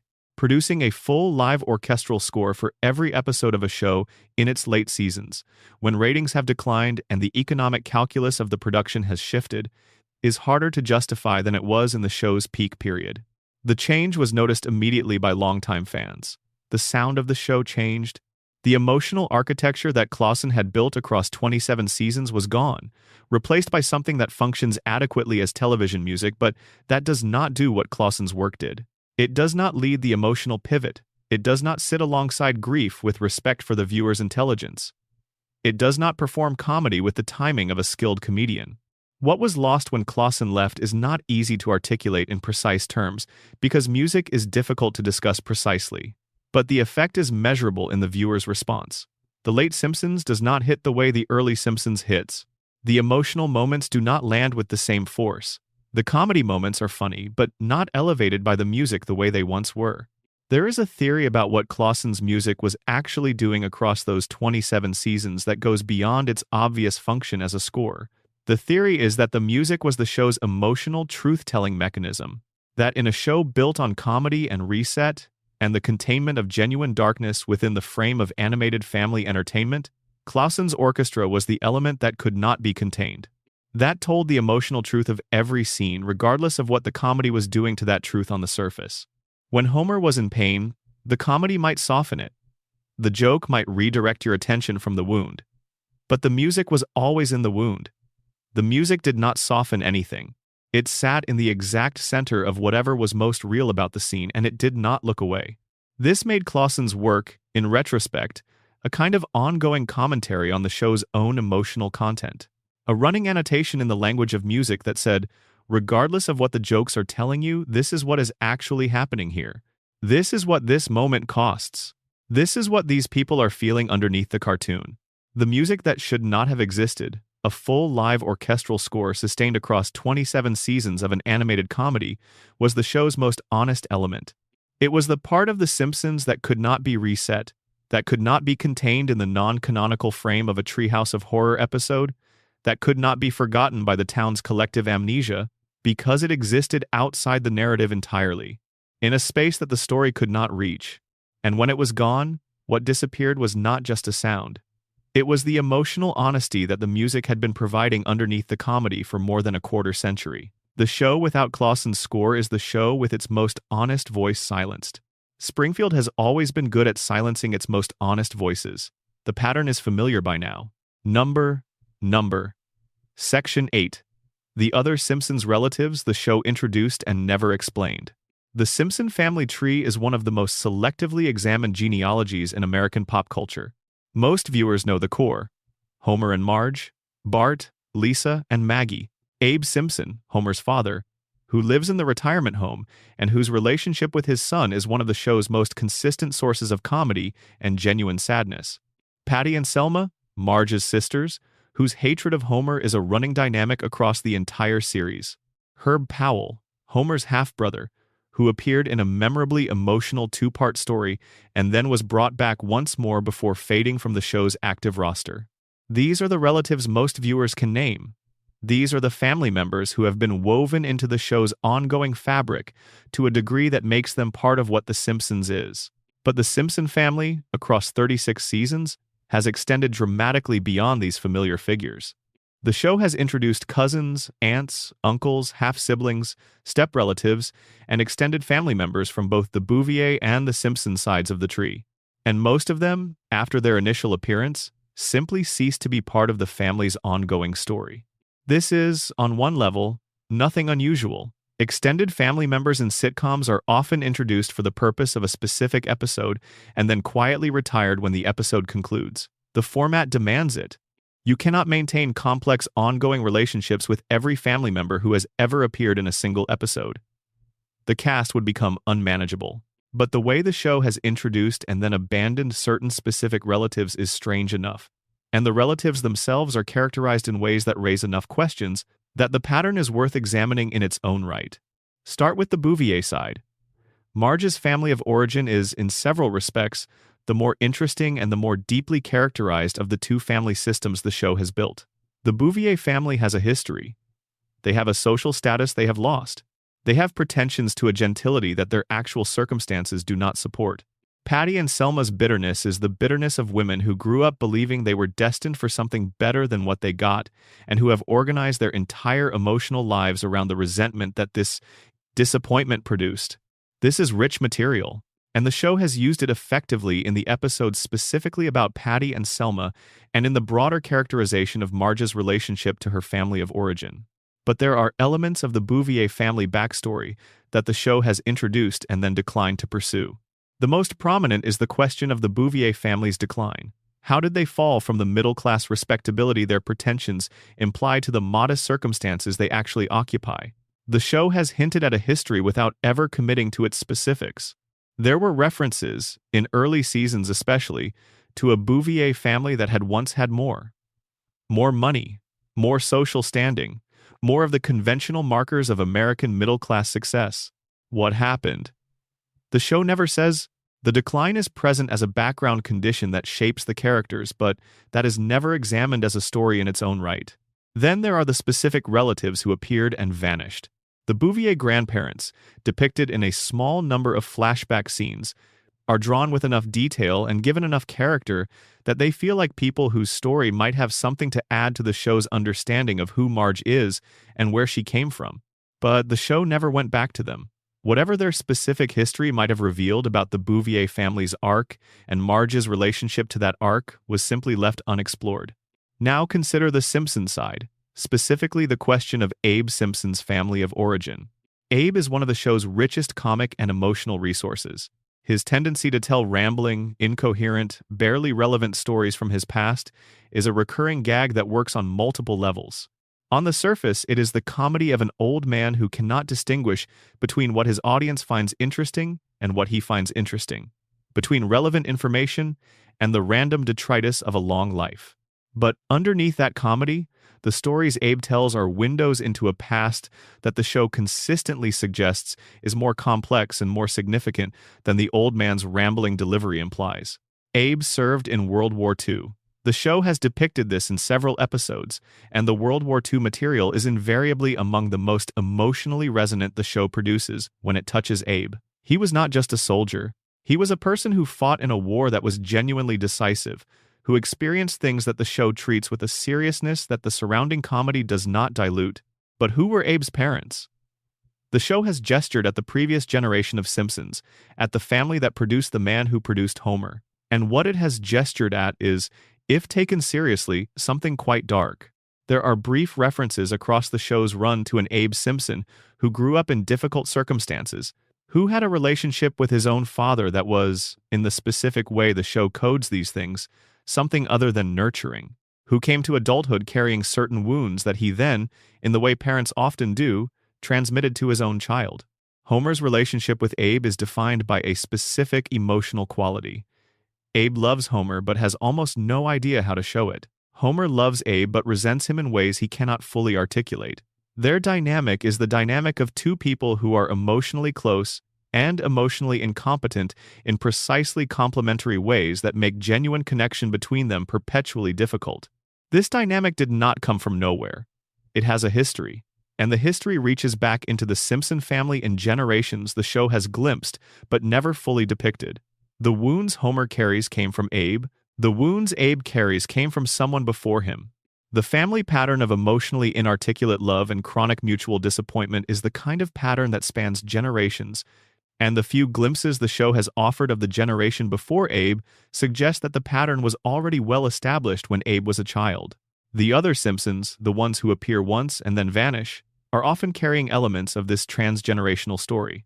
A cousin who reveals something about the family dynamic. An uncle whose behavior illuminates a pattern. A grandparent's story that contextualizes something about the generation below. The show introduces these relatives, allows them to briefly illuminate the family's history, and then sends them away.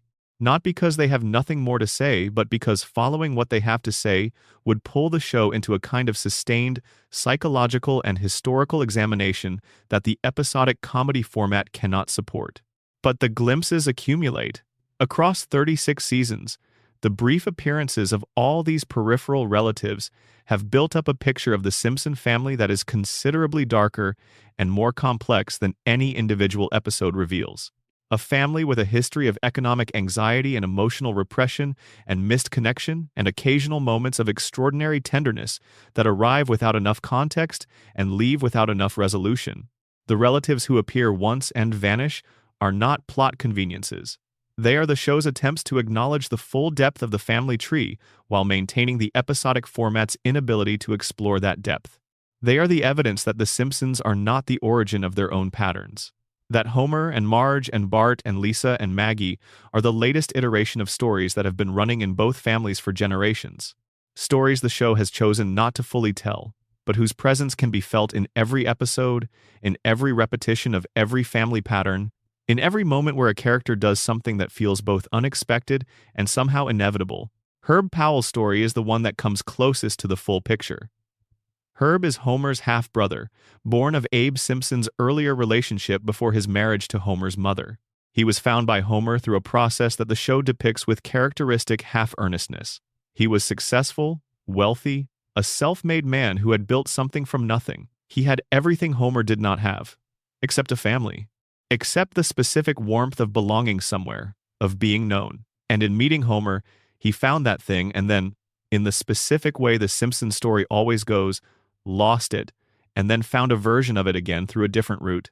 Herb's story is the show's most complete examination of what the Simpson family could have been if the circumstances had been different.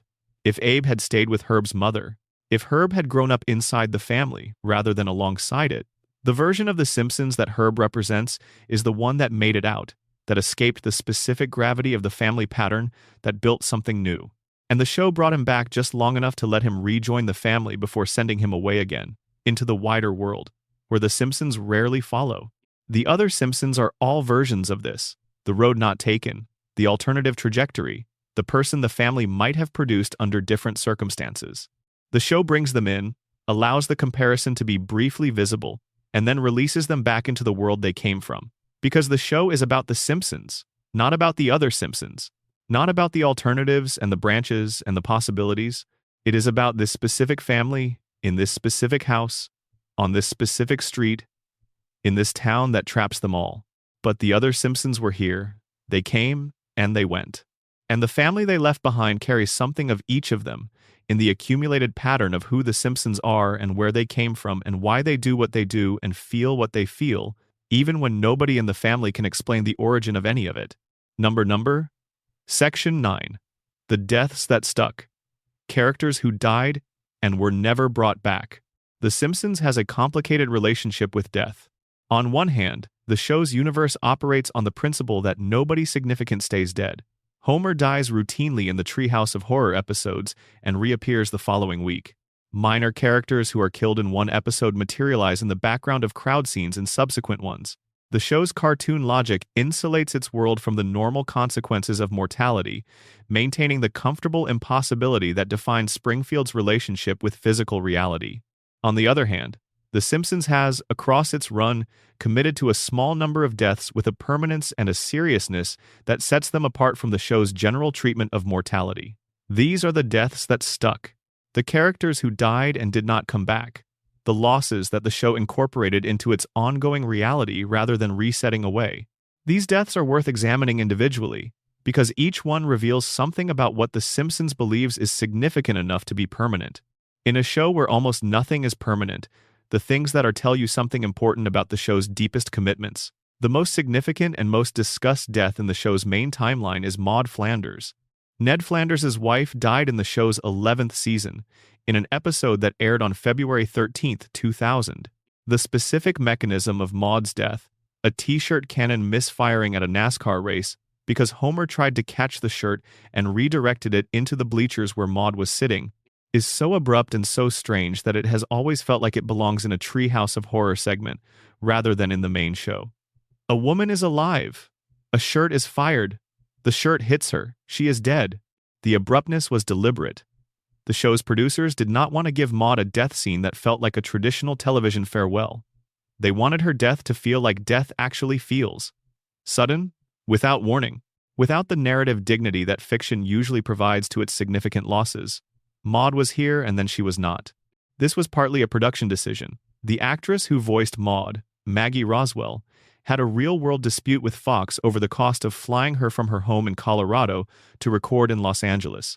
The dispute was not resolved to her satisfaction, and the producers decided to write Maud out rather than recast the role or maintain a character who could no longer be voiced by her original actress. But the way they chose to write her out was significant. They could have sent her away. They could have given Ned and Maud a divorce or a separation or any number of narrative departures that would have removed her from the show without killing her. They chose to kill her. Permanently. In the main timeline. In a way that could not be reset.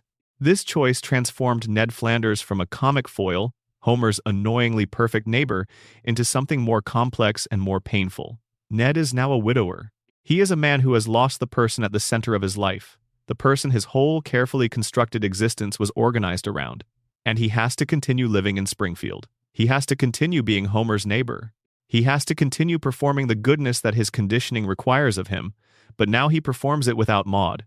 The show did not exploit Maud's death for easy pathos. It did not make Ned's grief the subject of prolonged, dramatic examination. Instead, it incorporated the loss into who Ned is going forward, allowing it to become part of the background reality of the character rather than the foreground subject of extended storylines. This is actually the more mature approach. Real grief does not stay in the foreground. It becomes part of the texture of who you are. It informs everything without necessarily being the explicit subject of anything. The show understood this and handled it accordingly. But Maud's death also did something structural to the show that has not been fully appreciated. It made Springfield real in a way it had not previously been.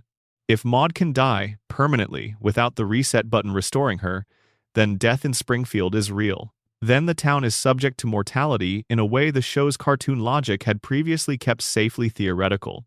The show has not always been consistent about applying this reality broadly. Other deaths that should have stuck have not always stuck. But Maud's death established that the possibility was there. That Springfield, for all its impossible qualities, is not a place where the people who matter to you cannot be genuinely, permanently lost. The other death that has stuck with comparable permanence, and that deserves examination alongside Maud's, is the death of Mona Simpson. Homer's mother died in the show's 19th season. Her death was handled with a quietness and a gravity that was unusual for the show at that point in its run. There was no comedy in it. There was no joke to diffuse the moment. There was just Homer sitting with his mother, and then Homer sitting alone. What makes Mona's death significant beyond its emotional content is its narrative function. Mona was the character whose history most fully illuminated the systemic injustice at the center of the show's world. Her story was the story of a person who fought against the concentrated power that Burns represents, and who paid for that fight with the loss of her family, her freedom, and decades of her life. Her death, which comes without resolution of the injustice her story illuminated, is the show's acknowledgement that justice does not always arrive, that the system Burns represents does not always face its reckoning, that a person can live a life of genuine moral commitment and genuine courage and genuine love and still die without having received what they deserved, either in the way of justice or in the way of time with the people they loved. The show had numerous opportunities to give Mona a more satisfying ending. She could have confronted Burns. She could have received some form of acknowledgement or vindication for what she endured. The show chose not to give her any of that. She died as she had lived, in the shadow of an injustice that was never fully resolved, with Homer beside her, and the weight of everything that should have been different pressing down on both of them. This is the kind of death that serious fiction is supposed to produce. Death that tells the truth about the world without cushioning that truth in narrative comfort. The fact that The Simpsons chose to give it to Mona, to the character whose story most fully indicts the system that the show is built around, is one of the more quietly devastating decisions the show has ever made. There are other deaths that the show committed to with varying degrees of permanence and varying degrees of emotional examination. The death of Dr. Marvin Monroe, a recurring character from the early seasons, was handled so quietly and obliquely that many viewers did not initially register it as a canonical death. He was simply absent, and then a later episode confirmed that he had died, providing no further detail. He was gone. Springfield moved on. Frank Grimes, a character introduced in a single episode specifically to serve as a contrast to Homer, a character who represented everything Homer is not, a man of genuine competence and genuine effort who is nonetheless destroyed by his encounter with Springfield's impossible logic, died at the end of his single episode. His death was played simultaneously as comedy and as something genuinely disturbing. Grimes came to Springfield as a sane man in an insane world. He was right. He was correct about everything. Homer is incompetent. Homer should not have his job. Homer does not deserve the life he has. And the town's response to Grimes's very reasonable, very sane observations about these facts was to treat him as the problem, as the person who did not understand how things work, as the outsider whose presence threatened the comfortable unreality of the place. Grimes died because he tried to be Homer. He tried to demonstrate, through imitation, the absurdity of Homer's existence. And the demonstration killed him, because he was not Homer, because he was not protected by whatever mysterious quality keeps Homer alive through experiences that should be fatal, because he was a sane man trying to enact insane logic, and the insane logic destroyed him. His death was permanent.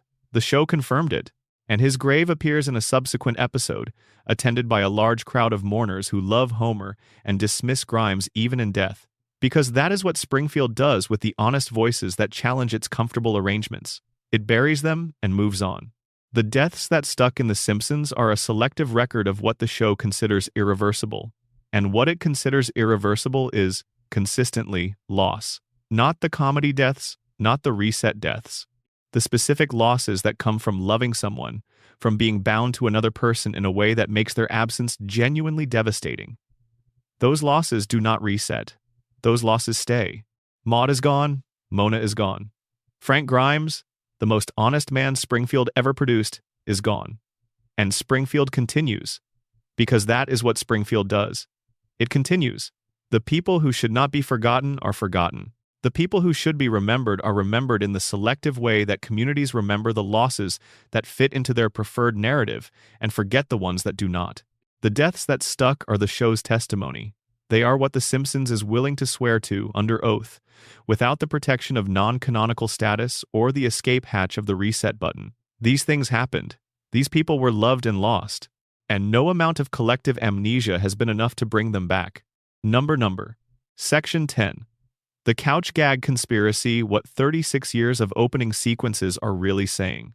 Every episode of The Simpsons begins the same way. The music starts. Danny Elfman's theme, one of the most recognizable pieces of music ever written for American television, begins its brisk, slightly manic journey through the credits sequence. The town of Springfield materializes around us. The Simpson family rushes home from their various locations, arriving at the house and piling onto the couch in a final tableau that is always different from the one before it. The couch gag. 36 seasons of couch gags. Nearly 800 of them. Each one unique. Each one brief. Each one a small, contained piece of comedy or surrealism or unexpected emotional resonance that plays before the episode proper begins and then is never referenced within the episode itself. The couch gags are, officially, a practical solution to a specific production problem. The Simpsons' main credit sequence is designed to run to a specific length, but the needs of specific episodes sometimes require the credit sequence to be shorter than normal or longer than normal, because episodes run slightly long or slightly short relative to their allotted time slot. The couch gag, which can be expanded or contracted to fill whatever space the episode requires, solves this problem elegantly. When the episode is long, the couch gag is short. When the episode is short, the couch gag has room to breathe. This is the practical explanation. And it is true. The couch gag does serve this function. But the couch gag has, across 36 years, evolved into something considerably more than a flexible time filler. It has become the show's most experimental space. The place where the production team, free from the constraints of the episode's plot and character and narrative continuity, can try things that would be impossible within the body of the show itself. The early couch gags were brief and simple. The family arrives. Something unexpected happens on the couch. The episode begins. The variations were creative and often funny, but they operated within a limited range of surrealistic possibility. As the show continued, the couch gags became more ambitious, more elaborate, more conceptually daring. The production team began commissioning couch gags from guest animators, from artists working in traditions completely outside the show's normal visual language, from filmmakers whose aesthetic sensibilities were in significant ways opposed to The Simpsons' house style. The result, over decades of accumulation, is an extraordinary archive of alternative visions of the Simpson family. The family drawn in a completely different animation style. The family placed in a completely different genre context. The family depicted in ways that the main show's visual and narrative conventions would never permit. Some of the most striking couch gags are the ones that use the family's brief appearance in the opening sequence to tell a complete story that has nothing to do with the episode that follows. A couch gag that depicts the entire history of the universe, culminating in the family arriving on the couch. A couch gag that depicts a post-apocalyptic Springfield in which the family's tradition of gathering on the couch has been maintained even as everything around it has collapsed. A couch gag by a specific guest animator whose vision of the Simpson family as a dark, oppressive domestic reality was so different from the show's usual warmth that it generated genuine controversy. That last one is worth dwelling on. The couch gag in question, created by the street artist Banksy for a specific episode, depicted The Simpsons' animation production process as a kind of industrial exploitation. It showed Asian workers laboring in sweatshop conditions to produce the merchandise and the animation cells that the show depends on. It showed a kitten being fed through a shredder to produce stuffing for toys. It showed the Springfield of the main show existing in comfortable ignorance of the conditions of its own production. Fox initially resisted airing this couch gag. The couch gag went to air because the episode's producer insisted, and the response to it demonstrated something important about what the couch gag format can do that the main show cannot. The couch gag is not subject to the same constraints as the main show. It is brief. It is officially separate from the episode's content. It has a tradition of surrealism and unexpectedness that gives it more latitude to be genuinely strange or genuinely uncomfortable than the episode proper can be. The Banksy couch gag used this latitude to say something about the show's own existence that the show could not say from within its normal format. This is the couch gag conspiracy, stated plainly. The couch gag is the show's method of speaking truth to itself, of saying, in the compressed and formally distinct space of the opening sequence, things about its own world and its own production and its own cultural meaning that the episode proper cannot say. Consider what the couch gags collectively depict about the Simpson family and their relationship to their couch. Across nearly 800 iterations, the couch gag has shown the family arriving at the couch and finding it occupied, destroyed, transformed, missing, located somewhere else entirely, in the past, in the future, in a completely different fictional universe. It has shown the family shrunk, enlarged, transformed into different species, transformed into different art styles, replaced by other families, replaced by historical figures, replaced by abstract shapes that nonetheless find their way to the couch. The couch is always there, in one form or another. However strange the transformation, the destination is always the couch. The family always arrives. The arrival is always, regardless of what happens before it, complete. This is the couch gag's deepest function, and it is a function that has nothing to do with time filling. Across 36 seasons and nearly 800 repetitions, the couch gag has built one of the most sustained and most powerful arguments in the history of American television for the importance of a simple, specific thing: the family, together, in the same place. However strange the world becomes, however bizarre the journey from school to couch, from work to couch, from wherever each member of the family was when the episode began, to the couch, the arrival happens. The family is assembled. The image is complete. The couch gag runs for 15 seconds. It has been running for 15 seconds at the beginning of every episode for 36 years. And what it has been saying for 36 years, in the compressed and surrealistic language of animated comedy, is this: no matter what happened today, no matter how strange or how difficult or how impossible the world was, you find your way home, you sit down, your family is there, and for a moment everything is exactly where it should be. Under the coma theory, the couch gag is heartbreaking in exactly this way. Homer, unconscious in a hospital bed, dreaming the life his family is living without him, his dream always ends the same way. Everyone arrives. Everyone is together. The couch receives them all. He does not know how they got there. He does not know what happened during the day. He only knows that they arrived. He only knows that the family is complete.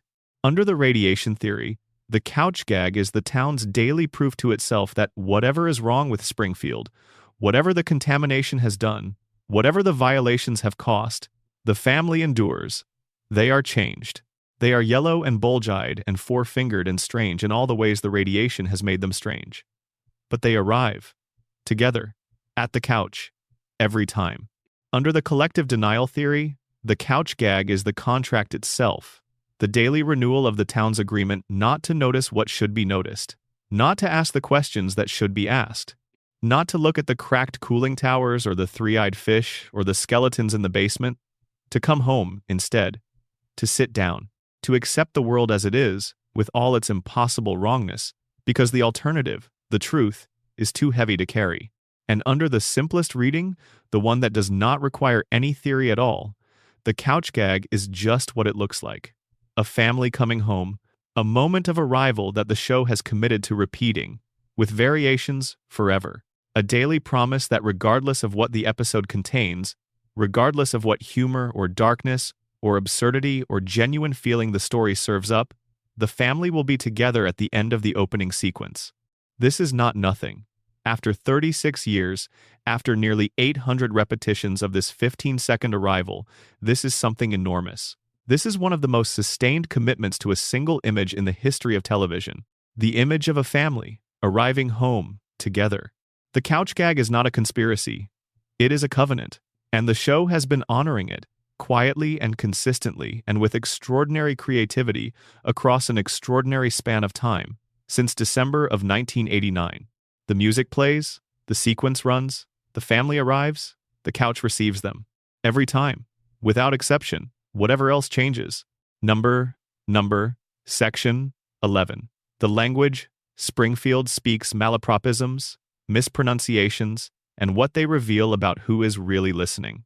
Springfield has its own dialect, not a formal one, not a dialect that linguists would classify or record or analyze in academic papers, though the temptation is there, but a consistent, recognizable, accumulated body of language that belongs specifically to Springfield and its residents in a way that language belongs to a place. It is not just Homer's famous exclamation, his wordless vocalization of frustration and realization, that has entered the English language as a quotable unit. It is not just the Bart-isms that defined a cultural moment in the early 1990s. It is something subtler and more sustained than either of those. It is the specific way the residents of Springfield relate to language itself. The people of Springfield are not, by and large, people who use language precisely. They reach for words and do not always find the right ones. They mispronounce things. They mistake one word for another. They use technical or elevated language in contexts where it does not belong and fail to use it in contexts where it would be appropriate.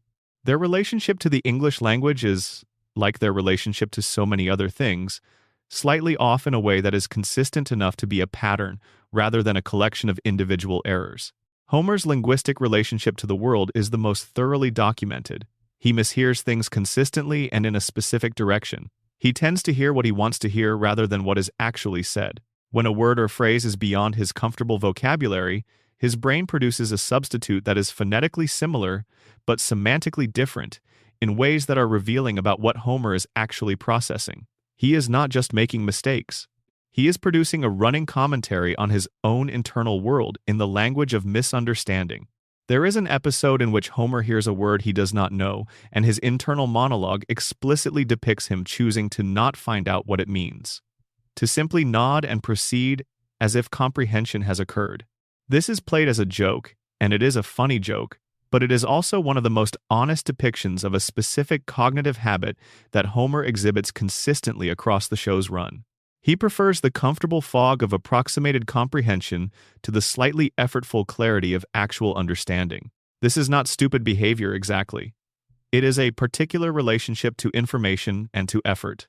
It is the behavior of a brain that has learned, through long experience, that the investment of effort required to actually understand something is often not rewarded in ways commensurate with the effort, that the approximation is usually good enough, that the world rewards performance of comprehension more reliably than it rewards actual comprehension.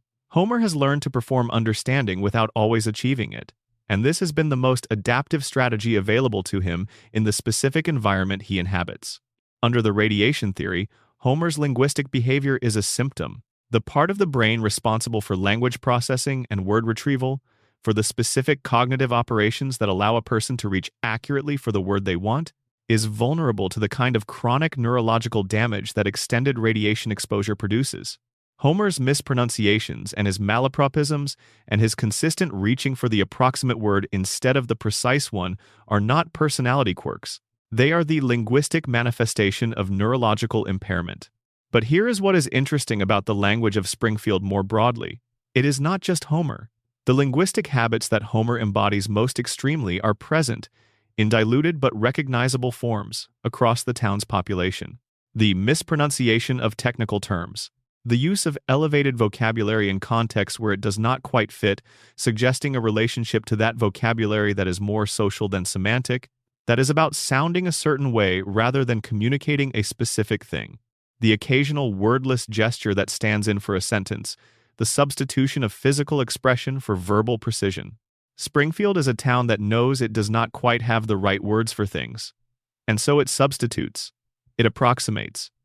It performs comprehension and hopes that nobody looks too closely at the performance. This extends to the show's recurring joke about Homer's internal monologue being audible. In several episodes, Homer's thought process is externalized in ways that reveal that what he is thinking is often significantly different from what he is saying. The gap between Homer's internal experience and his external expression is one of the show's most consistent sources of comedy. But it is also one of the show's most consistent observations about the nature of communication in a community where precision is not particularly valued and approximation has become the default. Now consider how the show depicts the linguistic behaviors of Springfield's children. Bart's language is, from the beginning of the show, a specific linguistic register.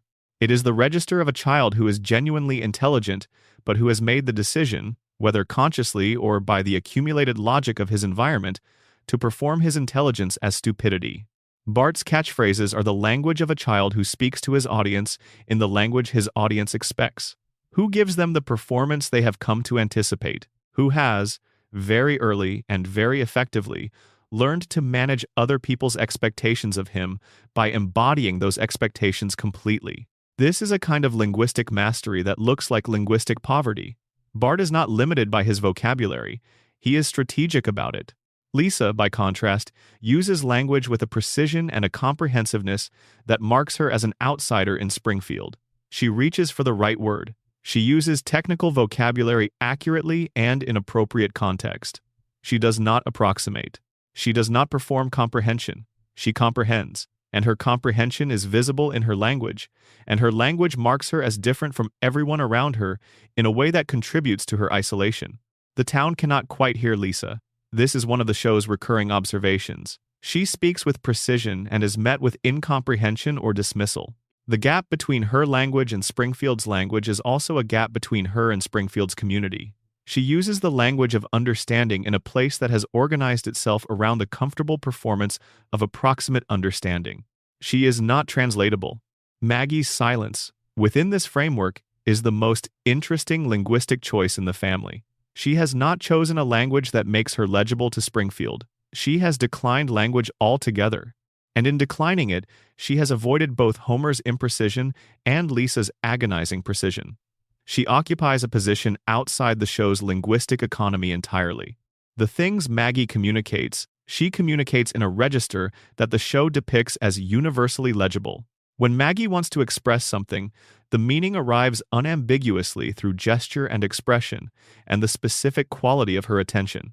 She does not need words because what she has to communicate does not require them. Or perhaps because she has observed, over the course of her long year of existence, that words in Springfield are more often barriers than bridges, and she has decided to work around the barrier entirely.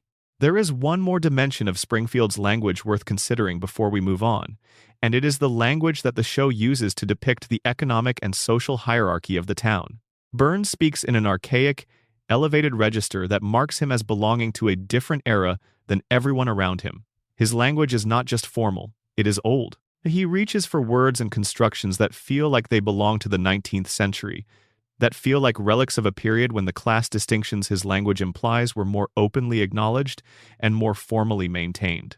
This is partly comic, the joke of a man so old and so out of touch that his language itself has drifted away from the contemporary, but it is also a precise depiction of something real.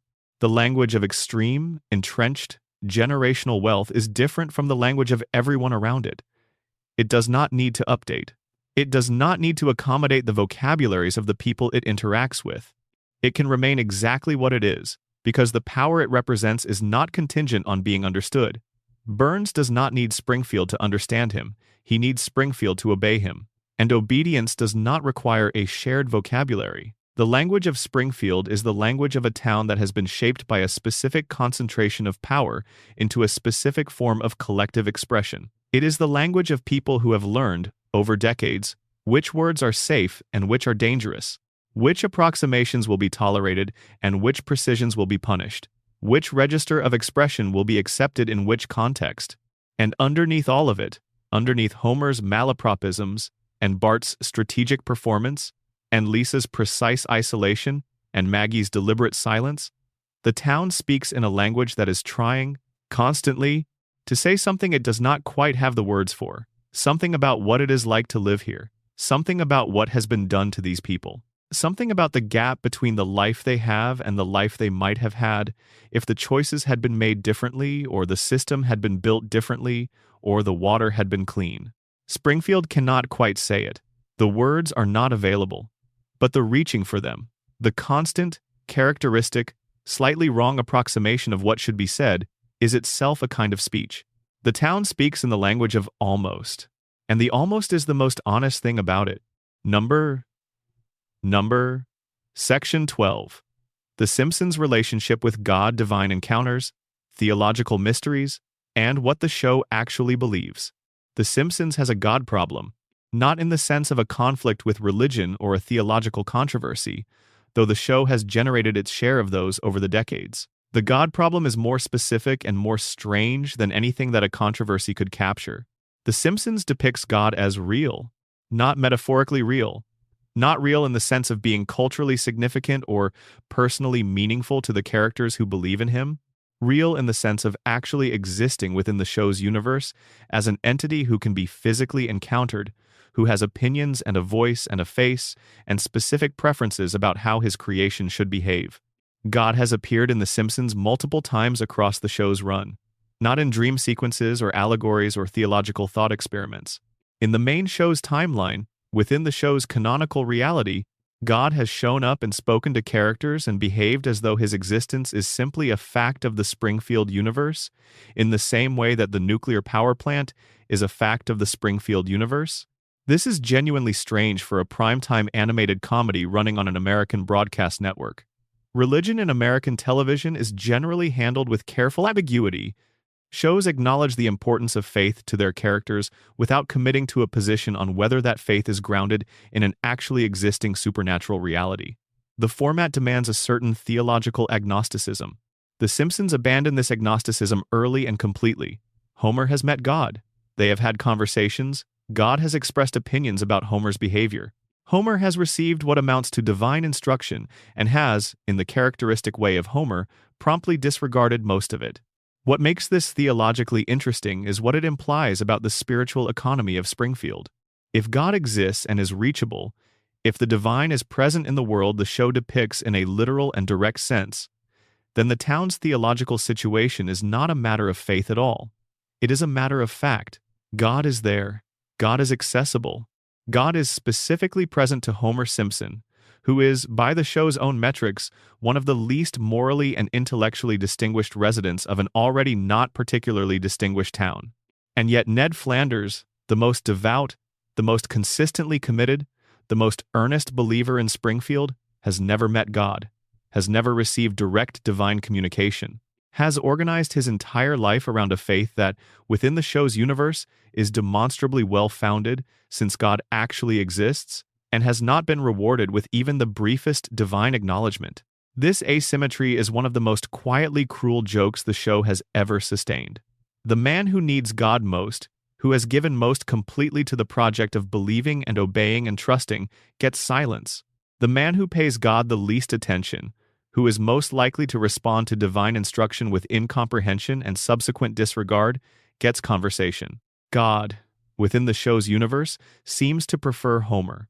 This preference is never explained. It is never addressed. The show does not treat it as a theological problem requiring examination. It simply depicts it, repeatedly, across multiple encounters, and moves on.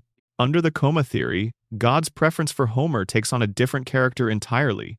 If everything since 1993 is Homer's dream, then God's appearances are Homer's unconscious mind producing a divine figure who chooses Homer, who validates Homer, who confirms, through the most authoritative source imaginable, that Homer matters, that Homer's existence is significant, that Homer is not, as he sometimes fears he might be, fundamentally irrelevant to the universe. Homer's dream God is the God that Homer needs, accessible, conversational, specifically interested in Homer Simpson, the God of a man in a hospital bed who needs to believe, while he is sleeping, that someone up there has noticed him. Ned's God, the God Ned actually worships and prays to and trusts, is the real God in this reading, the one who does not operate according to the dream's logic, the one who does not show up when called, the one whose silence is not indifference but the silence of a reality that does not organize itself around any individual's emotional needs, even the emotional needs of its most faithful adherent. The Simpsons' treatment of God and faith is one of the show's least analyzed and most genuinely strange ongoing threads.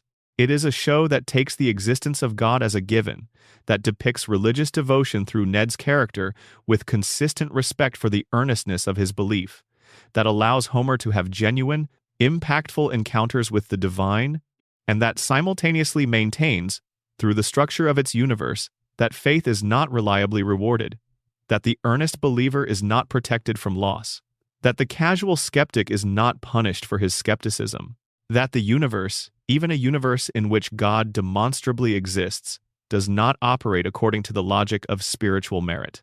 This is actually a fairly sophisticated theological position. It is, in its way, more honest than most American television's treatment of religion. The show does not say God doesn't exist. It doesn't say faith is pointless.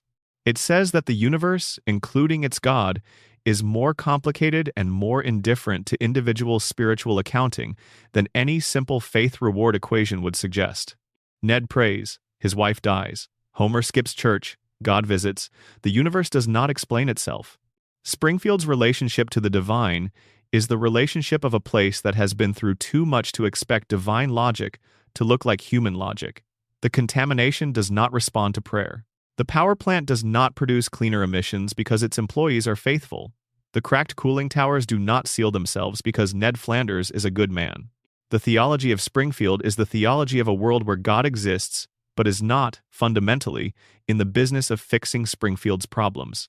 Where the divine is real but the systemic injustice is also real, and the two things coexist without one resolving the other. Where faith is genuine and meaningful and worth maintaining, and also not sufficient to protect the faithful from the specific kind of suffering that the town's physical reality produces. This is not comfortable theology, but it is honest theology, and it is the theology of a show that has been watching Springfield for 36 years and has arrived at the conclusion that the divine, whatever else it is not a mechanism for making Springfield better. That particular project remains, as it has always been, the work of whoever in this town is still capable of looking at the three-eyed fish and asking the right question.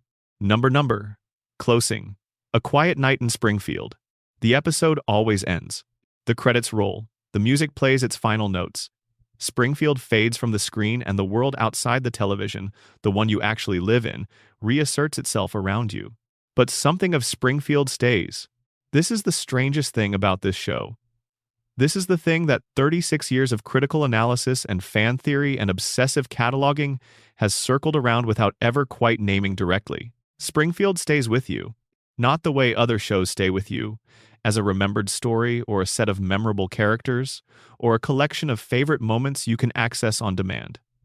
Springfield stays with you the way a place stays with you, the way a town you grew up in stays with you, present in the background of your experience of everything else, shaping the way you see even things that have nothing to do with it. You have been to Springfield. You have walked its streets and sat in its diners and looked out from the safety of its living rooms at the cooling towers on the horizon. You know the specific quality of light on a Sunday afternoon there. You know the sound of the television in a household where everyone is home. The mysteries we have explored tonight, the hidden visual language and the forgotten children, and the impossible marriage, and the second Springfield, and the horror that lives in October, and the economy that does not add up, and the music that tells the truth, and the relatives who vanish, and the deaths that stay, and the couch that receives, everyone, and the words that approximate what cannot be said directly, and the God who shows up where he is least expected and is absent from where he is most needed. None of these are puzzles waiting for solutions. They are the texture of a place. They are the specific character of the light and the atmosphere of a fictional town that has been more fully imagined across a longer period of time than any other fictional town in the history of American storytelling. Springfield is the most complete fictional world ever produced for American television. Not the most realistic, not the most coherent, not the most internally consistent, but the most complete. The one with the most texture. The one with the most history. The one that has had time, 36 years of time, to accumulate the kind of depth that real places accumulate through the lived experience of everyone who has ever passed through them and left a mark. Every mystery we explored tonight is a piece of that depth. Every question without a clean answer. Every character who appeared and was forgotten. Every death that stuck, and every death that did not. Every couch gag that sent the family through an impossible journey before delivering them, always to the same destination. The destination is always the same. The family, together. Whatever Springfield is, or was, or might be. Whatever the radiation has done, or the coma has preserved, or the collective denial has buried. Whatever Burns has engineered, and Ned has endured, and Mona suffered, and Lisa hoped, and Bart resisted, and Maggie, in her extraordinary silence, has witnessed and understood and chosen to keep. The family arrives, the couch receives them, the show goes on. It has been going on for 36 years. It will go on for as long as there is a Springfield to set it in, and Springfield, as we have established, has no intention of going anywhere. Neither do we, if we are being honest. We keep returning to Evergreen Terrace. We keep pressing play. We keep watching the family arrive at the couch and receiving them as they receive each other with the comfortable familiarity of people who know each other completely and love each other anyway, despite everything, in the specific and irreplaceable way that families love each other in the world as it actually is. That love is what the show has been about, underneath everything else, Beneath all the mysteries and theories and hidden patterns and accumulated visual codes and forgotten characters and deaths that stayed, that love, imperfect and inarticulate and surrounded by every form of dysfunction that Springfield can produce, is what keeps bringing you back. It is enough. It has always been enough, and Springfield will be here when you come back. It always is. That is the whole point. Thank you for spending 4 hours in Springfield. If these mysteries kept you company through the night, consider subscribing. More of these are coming, and they take a long time to build.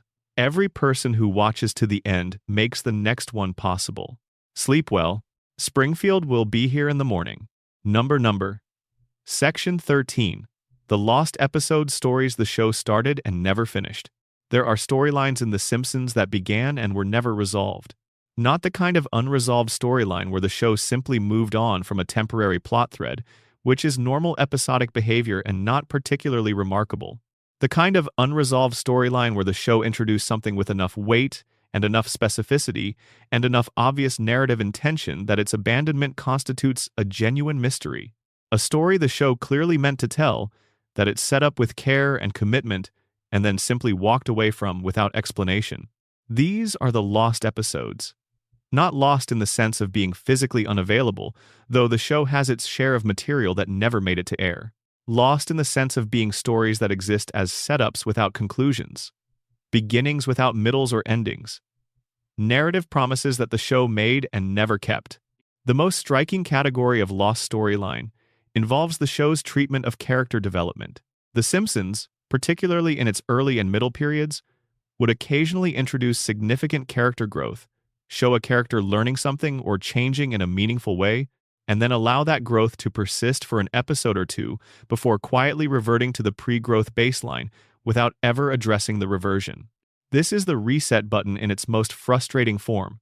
Not the clean reset that happens between episodes, which viewers have come to accept as part of the show's structure. The reset that happens mid-arc, that takes a story that appeared to be going somewhere and brings it back to where it started without completing the journey. Homer's relationship with his father is one of the most consistent victims of this pattern. There are multiple episodes across the show's run in which Homer and Abe appear to make genuine progress toward a more honest and functional relationship.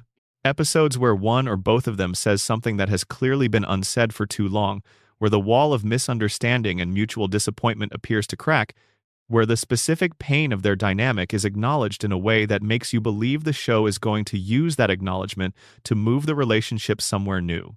And then the next episode, or sometimes the next scene in the same episode, finds them exactly where they were before. The acknowledgement has not accumulated into anything. The crack has sealed. The wall is intact. Whatever was briefly visible between them has been buried again under the familiar performance of their usual dynamic. This is emotionally realistic, actually. People who have difficulty connecting do not solve that difficulty permanently in a single conversation. Progress in human relationships is not linear. The same ground gets covered repeatedly. The same walls go up and come down and go up again. But the frequency and the completeness of the reset in Homer and Abe's relationship across the show's run goes beyond realistic depiction of relational complexity into something that feels more like avoidance. The show keeps returning these two characters to the same painful dynamic, not because that is where the story naturally goes, but because going somewhere else would require committing to a version of their relationship that the show is not ready to commit to. The lost storyline of Homer and Abe is the story of what their relationship could become if the show ever allowed the cumulative effect of their many small moments of honesty to build into something larger. That story exists in potential. It has been gestured at repeatedly across 36 seasons in flashes and fragments and moments of piercing emotional clarity that the show then immediately retreats from. It has never been told. It is one of the great lost episodes of The Simpsons. The episode where Homer and Abe actually talk, and the talking actually changes something, and the change is allowed to persist. Then there are the lost storylines that involve the show's secondary characters and their implied histories. Moe Szyslak is one of the show's most richly characterized secondary figures. His loneliness, his romantic failures, his complicated relationship with his own past, his moments of unexpected dignity and moments of spectacular self-destruction, these qualities have been built up across decades into a portrait of a specific kind of American sadness that is genuinely affecting. Moe is a person the show has invested in, not just a background character used for comedic purposes. And the show has, across its run, repeatedly set up storylines about Moe's past, about who he was before the bar, about the specific events that produced the person he is, that it then declined to pursue. There are references to a history of near-romantic success, to relationships that almost worked out, to opportunities that he had and did not take or took and had taken from him. There are hints at a past that would, if fully depicted, explain much of what Moe is in the present. The lost episode of Moe's life is the one that follows the hints, the one that goes back to whatever it was that happened before the bar and the loneliness and the specific flavor of resignation that has come to define him. That episode has been promised many times and never delivered. The hints accumulate without resolving into a complete picture. This is frustrating, but it is also, in a strange way, appropriate to the character.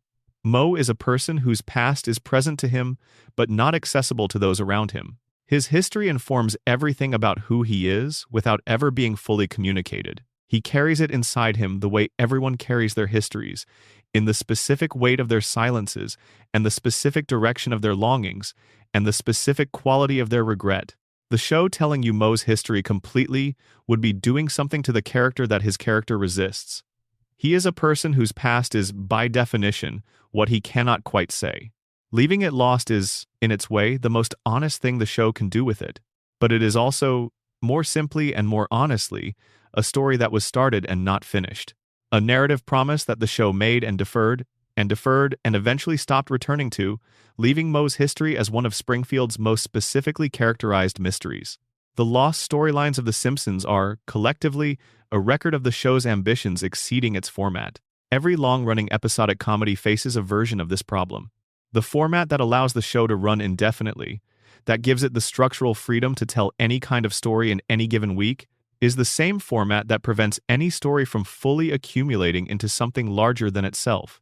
The Simpsons has been trying to tell longer stories than its format supports since its second season. The moments of genuine emotional depth, the glimpses of what the show could become if it were allowed to develop its characters and their relationships over time, these are the lost episodes. They exist in the space between what the show has been and what it might have been if the format had different rules. Springfield is full of unfinished stories. That is part of what makes it feel real. Real places are full of unfinished stories, full of people whose histories you partially know and partially imagine and partially construct from available evidence without ever arriving at the complete picture. The lost episodes of The Simpsons are the stories of those people, the ones Springfield half told and then moved on from. They are still there, incomplete, waiting for conclusions that the show's format may never permit. But they are there. And knowing they are there changes how you watch the finished stories. Every episode of The Simpsons is surrounded by the ghost of the episodes the show has not made yet, might never make, promised and deferred and promised again across 36 years. That ghost is part of what you are watching when you watch The Simpsons. It is the consciousness of everything left unsaid, the accumulated weight of all the stories that Springfield has started and not yet finished, present in the atmosphere of every episode as a kind of harmonic undertone beneath the comedy and the warmth and the music and the jokes. Springfield is a town full of unfinished sentences. It always has been. Number. Section 14. The side characters who were more important than anyone realized. In every long-running story, there are characters in the margins who carry more of the narrative weight than their screen time suggests. The Simpsons has these characters in abundance. Figures who appear frequently enough to be familiar but whose individual episodes are scattered across enough seasons that the accumulation of what they represent is rarely viewed as a whole. When you line up everything the show has revealed about these figures across the full span of its run, the picture that emerges is often considerably darker and considerably more significant than any individual episode suggests. Patty and Selma Bouvier are the most instructive example of this kind of marginal significance. On the surface, they are a comic duo, Marge's sisters, the embodiment of a certain kind of bitter, middle-aged womanhood that the show uses for jokes about Homer's failings and for the specific comedy that comes from characters who are fundamentally unpleasant, but not without their own dignity. But look at what the show has actually told you about Patty and Selma across its run, looked at all together rather than episode by episode. Patty is a lesbian. The show confirmed this in a mid-season episode, making her one of the first major characters in the show's history to have her sexuality formally acknowledged. Before this confirmation, the show had been suggesting Patty's orientation through subtext and implication for years, in ways that attentive viewers had noticed and discussed. The confirmation gave explicit form to something the show had been encoding in her character since the beginning. What does it mean for Patty's character that she spent the early part of her life in the show's timeline without the freedom to be openly who she is? The show does not dwell on this. It acknowledges the confirmation and moves forward, treating Patty's sexuality as a fact of her character rather than a subject of extended examination. But the examination is worth doing, because Patty's closeting and the specific way the show encoded her character during the years before the formal confirmation tells you something about what it was like to be Patty in Springfield. To be someone whose authentic self was not quite available for public expression, who performed a version of herself that was true in some respects and not in others, who lived inside a gap between the person she was and the person Springfield's social reality had room for. This is a story the show never fully told about Patty. It hinted at it and eventually resolved part of it through the confirmation. But the years of living in that gap, the specific weight of inhabiting a version of yourself that is partial rather than complete, that remains the lost storyline at the center of Patty Bouvier's character. Selma's storyline is equally rich and equally underexamined. Her desire for a child, the biological clock that ticks through multiple episodes as she ages within the show's floating timeline, her series of failed marriages, her adoption of a daughter, her specific relationship to loneliness and to the longing for family. These are elements of a character whose emotional life the show has depicted, with genuine care and occasional moments of real depth. But Selma, like Patty, lives in the margins. Her significance is distributed across too many episodes and too many years for the cumulative weight of it to register the way it would if her story were told continuously.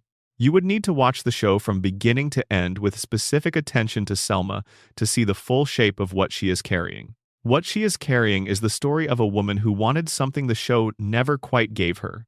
Not any specific thing. Not the husband or the child or the career or the relationship with her sister or any single identifiable object of longing. The thing Selma wanted is harder to name than that.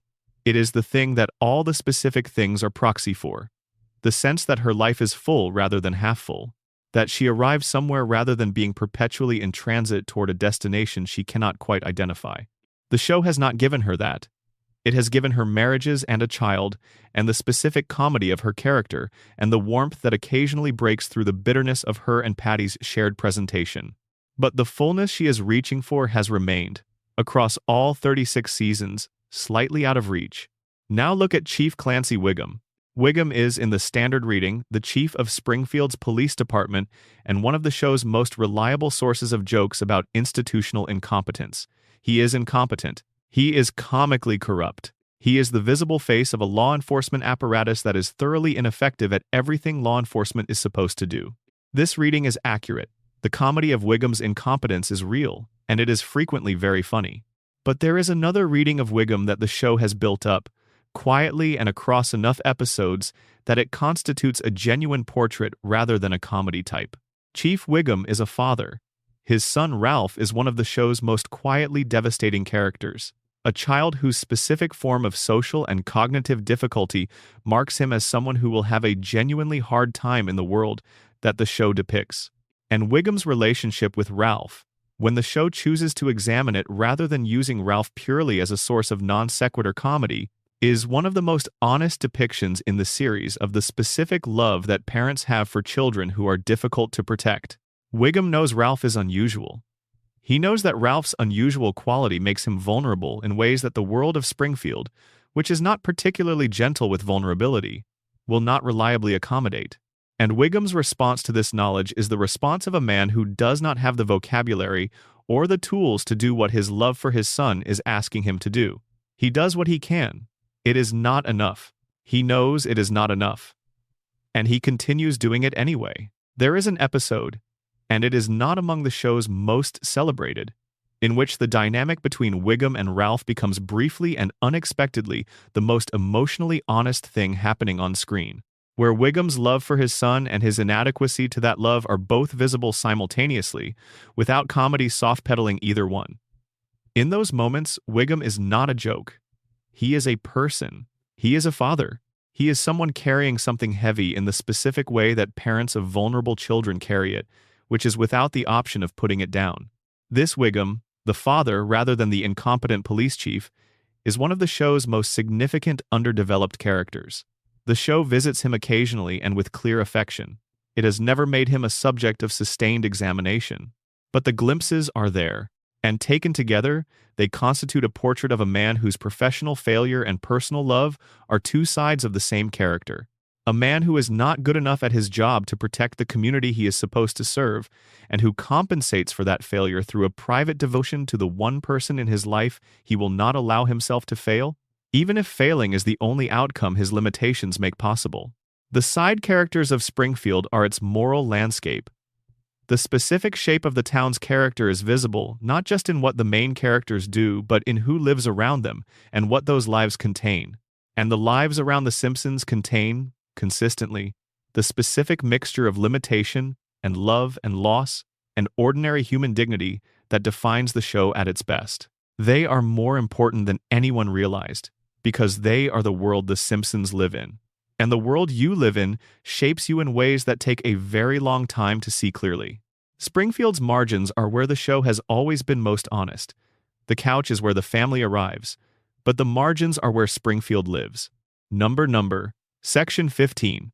The night episodes What Springfield Looks Like After Dark.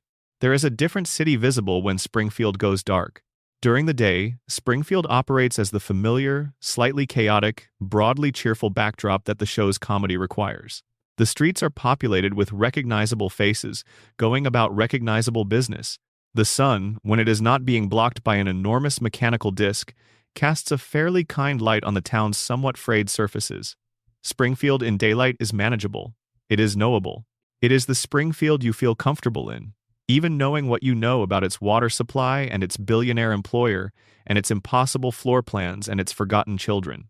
But several episodes across the show's run take place primarily or significantly at night, and Springfield at night is a different proposition.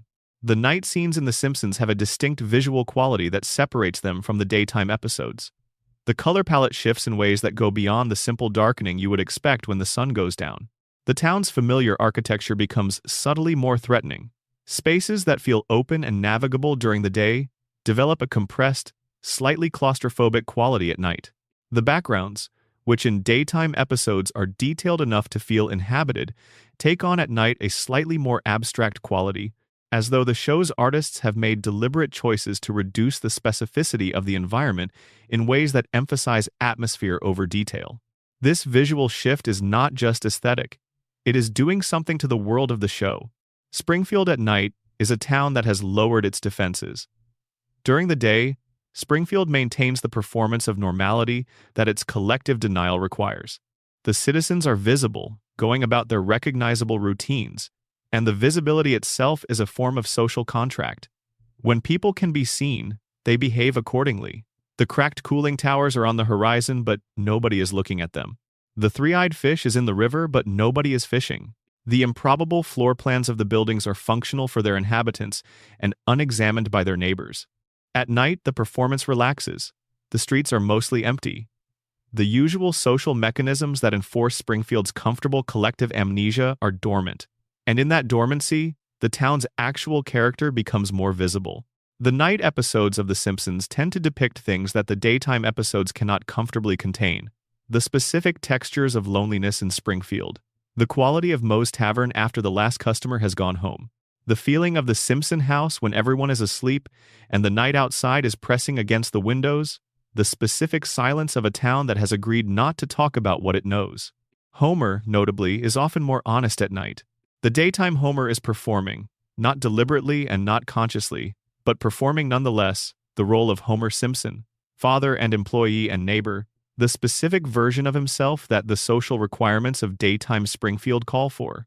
The nighttime Homer, the one who lies awake or wanders the house in the small hours, or has those half-conscious conversations with Marge in the dark, is closer to what Homer actually is when the performance is not required.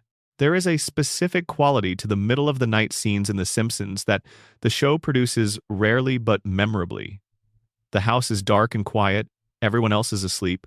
Homer is awake, for whatever reason, and the camera finds him in that specific state of nighttime consciousness that is different from both sleep and full wakefulness. More honest, more available, less defended. In those moments, Homer is not funny. He is not performing.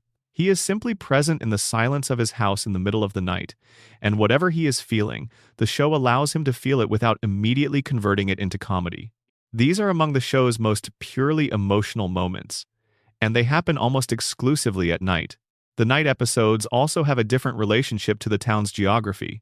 Daytime Springfield has clear landmarks and established routes between them. The nuclear power plant is in a specific direction from the house. The school is in a specific direction. The town has a legible structure that the characters navigate according to established rules. At night, the geography becomes less certain. Characters move through Springfield with a freedom from the daytime's spatial logic that feels both liberating and slightly disorienting. The town is the same town, but it is harder to find your bearings. The familiar landmarks do not disappear, but they do not organize space the same way they do in daylight. Springfield at night is a town that has temporarily stopped enforcing its own geography, allowing the characters who move through it to experience it more honestly, which is to say, with more awareness of its fundamental spatial impossibility. Moe's Tavern is a night place. This is its essential character, even when the show depicts it during daylight hours.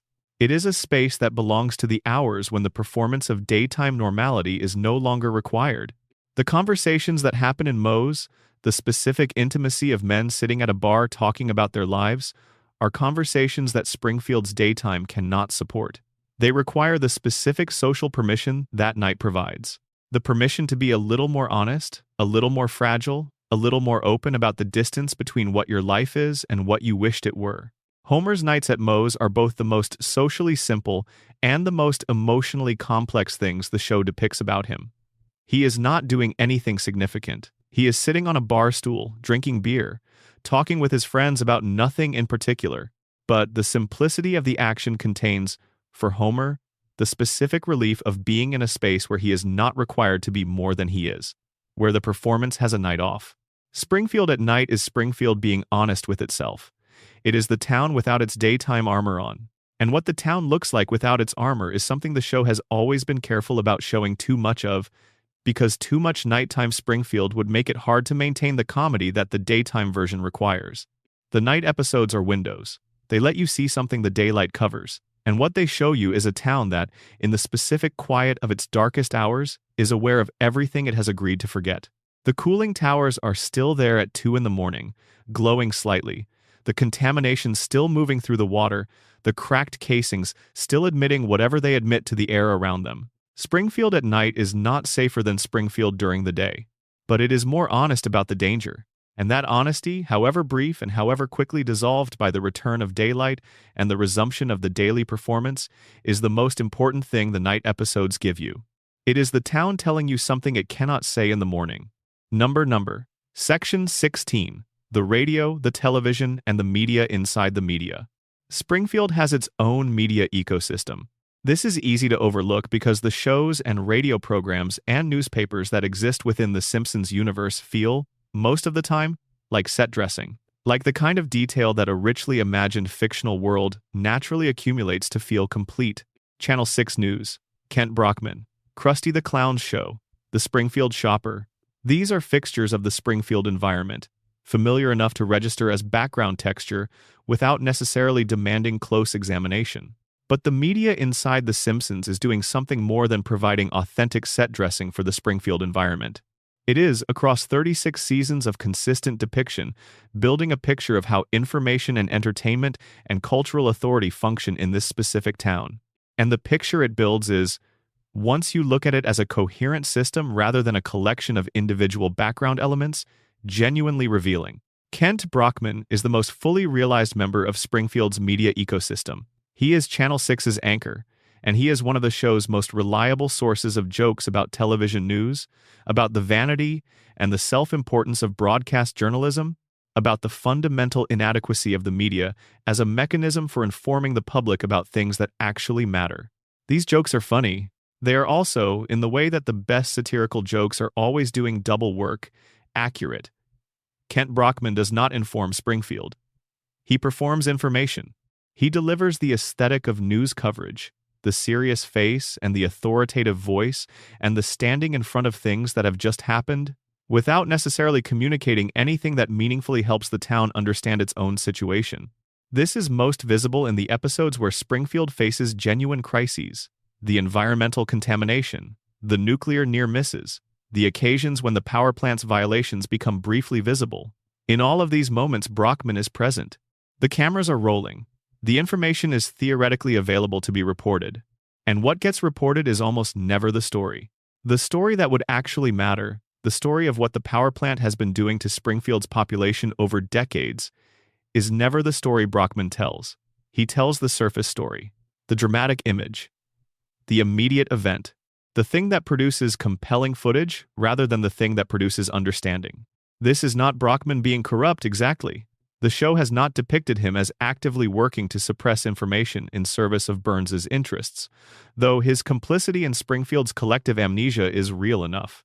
He is, more simply and more sadly, a product of the media environment he operates in, an environment that rewards the performed surface of journalism over its actual function. That delivers information in the form of entertainment and entertainment in the form of information, and that has made it essentially impossible for the audience to reliably distinguish between the two. Springfield's media ecosystem does not help the town understand itself. It helps the town feel informed without being informed. It provides the social experience of civic awareness, the sense that you know what is happening, that you are a connected and engaged member of your community's information landscape without requiring you to actually grapple with anything difficult. This is, again, not unique to Springfield. It is a critique that applies to the actual American media landscape with enough accuracy that the show's satire has remained sharp across every decade of the show's run. The specific mechanisms of media change, the experience of feeling informed while remaining actually uninformed, does not. The radio in The Simpsons operates in a related but slightly different register. Where television is primarily the medium of spectacle, of the performed surface, radio in the show tends to function as the medium of intimacy. The moments when characters are listening to the radio rather than watching television tend to be more private moments. Driving alone, lying in bed, the specific solitude of someone who does not need a spectacle and is simply listening. What the radio says in those moments matters in a different way than what the television says. It reaches the characters differently, and the show has used radio in a small number of episodes across its run to introduce information or emotional content in ways that the television's more public format would not allow. There is something appropriate about this distinction. Television is Springfield's public medium. It is the medium through which the town's collective agreed-upon reality is broadcast and received and maintained. Radio is the private medium, the medium through which things can be heard that the public broadcast would not carry. The newspaper, the Springfield Shopper, operates as the show's mechanism for documenting events that the television's immediacy cannot capture. The Shopper's headlines, visible in episodes where characters hold or read the paper, constitute an alternative record of Springfield's history.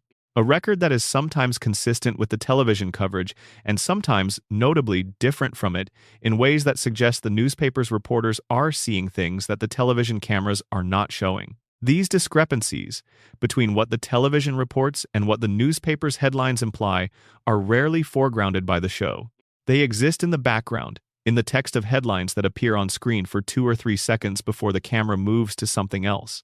But they are there. And taken together, across seasons of accumulated background detail, they constitute a ghost record of Springfield's history. A record of what was known, even if not acted on. Of what was printed, even if not read. The media inside The Simpsons is a tool for examining what a community chooses to know about itself. Springfield's media ecosystem consistently provides the town with the information it needs to make different choices than it makes, and the town consistently uses that information to confirm the choices it has already made. The news reinforces the comfort. The entertainment provides the emotional satisfaction that the news's inadequacy leaves unfulfilled. The newspaper records what the television didn't quite say.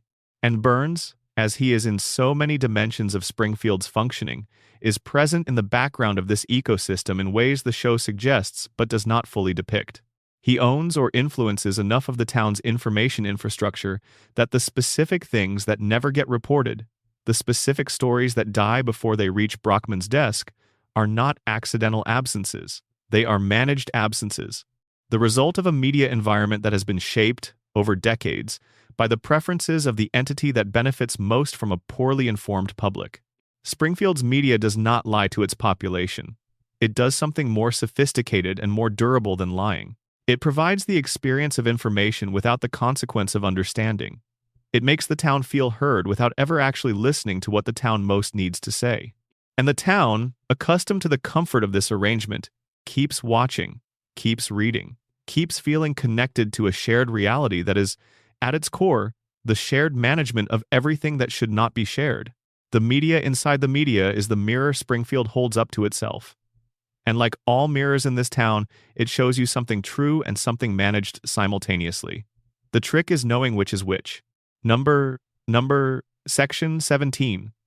The Springfield Animals. What the non-human population tells us. Santa's little helper has 3 eyes. He does not. Not canonically. Not in the way Blinky has 3 eyes. Explicitly, as the centerpiece of an episode that uses his condition to make a direct argument about environmental contamination. Santa's little helper's eyes are within the normal range for a cartoon dog in a cartoon town. But Santa's little helper's anatomy, his behavior, his specific relationship to the Simpson family and to Springfield's environment, is worth examining alongside Blinky and the other animals the show has populated Springfield with, because the non-human population of the town is doing something that the human population is too cognitively compromised to do clearly. The animals of Springfield are experiencing the environment directly, without the layers of social denial and cognitive management that filter the human population's perception of their world. They cannot vote to forget what happened. They cannot collectively agree to maintain a comfortable fiction about the quality of the water or the safety of the air. They experience the town as it is, not as it has agreed to be. And the show has, across its run, depicted Springfield's animal population in ways that, once you look at them consistently, suggest that the environmental conditions of the town are affecting the non-human population in ways that track closely with what those same conditions would be expected to do to living organisms. Santa's little helper, the greyhound racing dog that Homer rescued in the show's 2nd episode, is one of the most consistently depicted animals in the show's run. He is a character in his own right. He has a personality and a set of consistent behaviors and relationships with family members that make him more than simply a prop. He is, as much as any non-speaking character can be, a real presence in the Simpson household.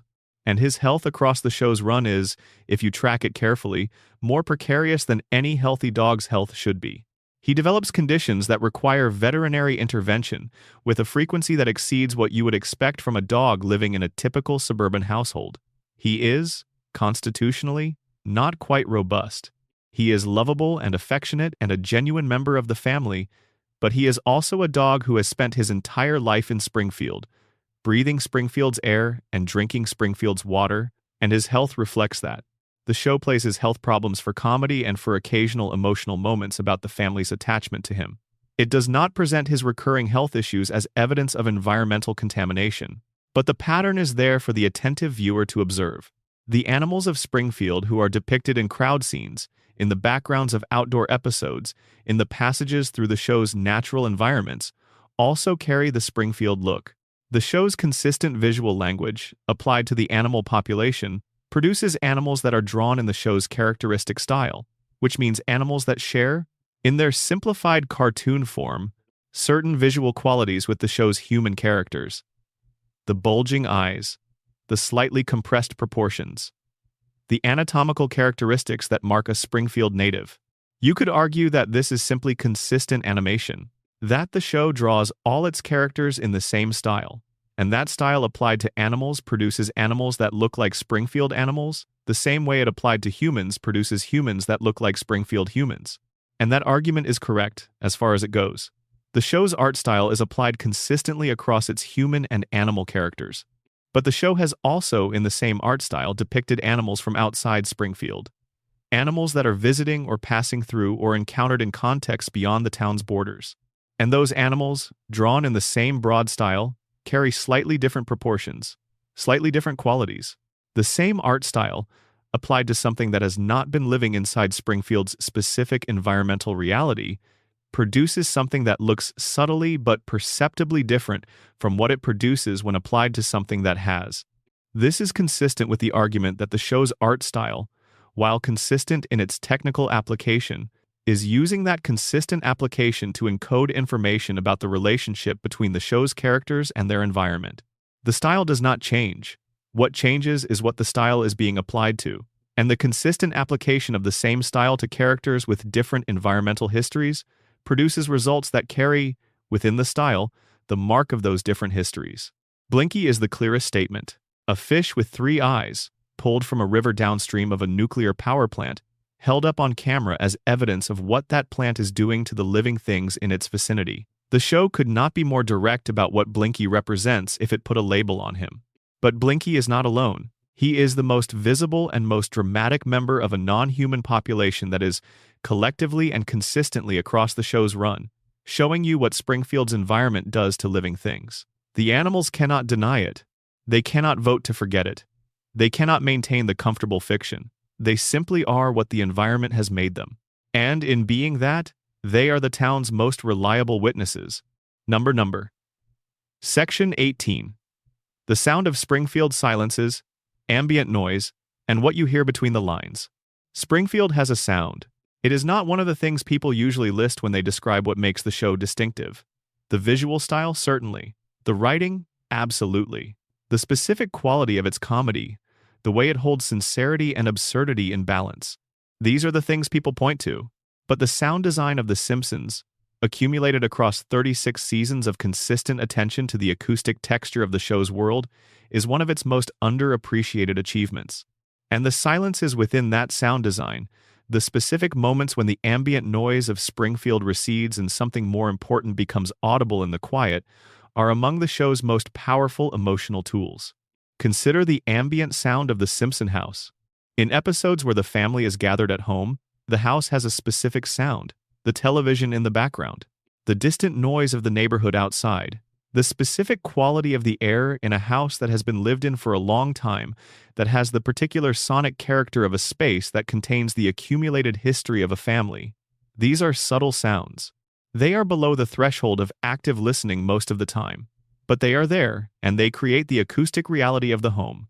When the show wants to signal that something significant is happening, something that requires a different kind of attention than the comedy usually demands, the ambient sound of the house recedes. The television goes quiet, the neighborhood noise disappears. The accumulated sonic texture of the family home drops away, and what you are left with is a kind of acoustic intimacy, a closeness that the ambient noise was previously preventing. In these moments of acoustic intimacy, the show tends to produce its most emotionally honest material. The conversations between Homer and Marge in the dark, the quiet scenes between parent and child that the surrounding comedy has not been preparing you for. The moments of genuine emotional contact between characters who spend most of their time relating to each other through the protective layer of comedy and familiar dynamic. The silence is the show's signal. When the ambient sound disappears, pay attention. Something real is about to be said. The opposite technique is equally revealing. The show has, across its run, used the accumulation of ambient sound, the deliberate layering of background noise to a level of complexity that makes it harder to focus on any single element, as a way of representing the specific quality of a mind that is overwhelmed. Homer, surrounded by too many competing demands, processing information that exceeds his cognitive capacity, experiences the world as a kind of sonic overload. The show represents this through a deliberate thickening of the ambient sound, an accumulation of noise that the viewer feels as the same kind of processing difficulty that Homer is experiencing. This is sound design being used as a tool of characterization, allowing the audience to have, briefly and in a controlled way, the acoustic experience of being Homer. The outdoor sounds of Springfield carry their own information. The show has been consistent, across its run, about the specific quality of the outdoor acoustic environment around the nuclear power plant. There is a hum, a very specific, very low, just barely perceptible hum that accompanies outdoor scenes in the vicinity of the power plant. It is not prominent. You would not notice it consciously if you were watching normally, but it is there, in the background of the ambient sound, consistent across decades and multiple production teams, suggesting that it is a deliberate choice rather than an accidental consistency. The hum is the plant. It is the sound of what is happening, of the facility running as it always runs, with its violations and its leaking and its cracked cooling towers and its Homer at the console, producing the electrical power that runs Springfield, that lights Marge's kitchen and powers Bart's video games, and provides the television on which the family watches itself, watching itself in the recursive loop of self-reference that the show has always loved. The hum is the most honest sound in Springfield. It does not perform, it does not manage, it simply is what it is. The sound of the system operating, the sound of the thing that is happening to this town, audible but unheard, present but ignored, always there in the background of the environment where everything else takes place. The show found a way to encode this in the acoustic texture of the world it was building.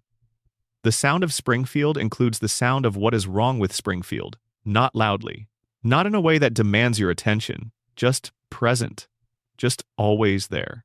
Like the cooling towers on the horizon, like the yellow skin, like the four fingers, like the eyes. Always there, just never quite the thing you are looking at directly. Number, closing thoughts, the mystery that has no answer.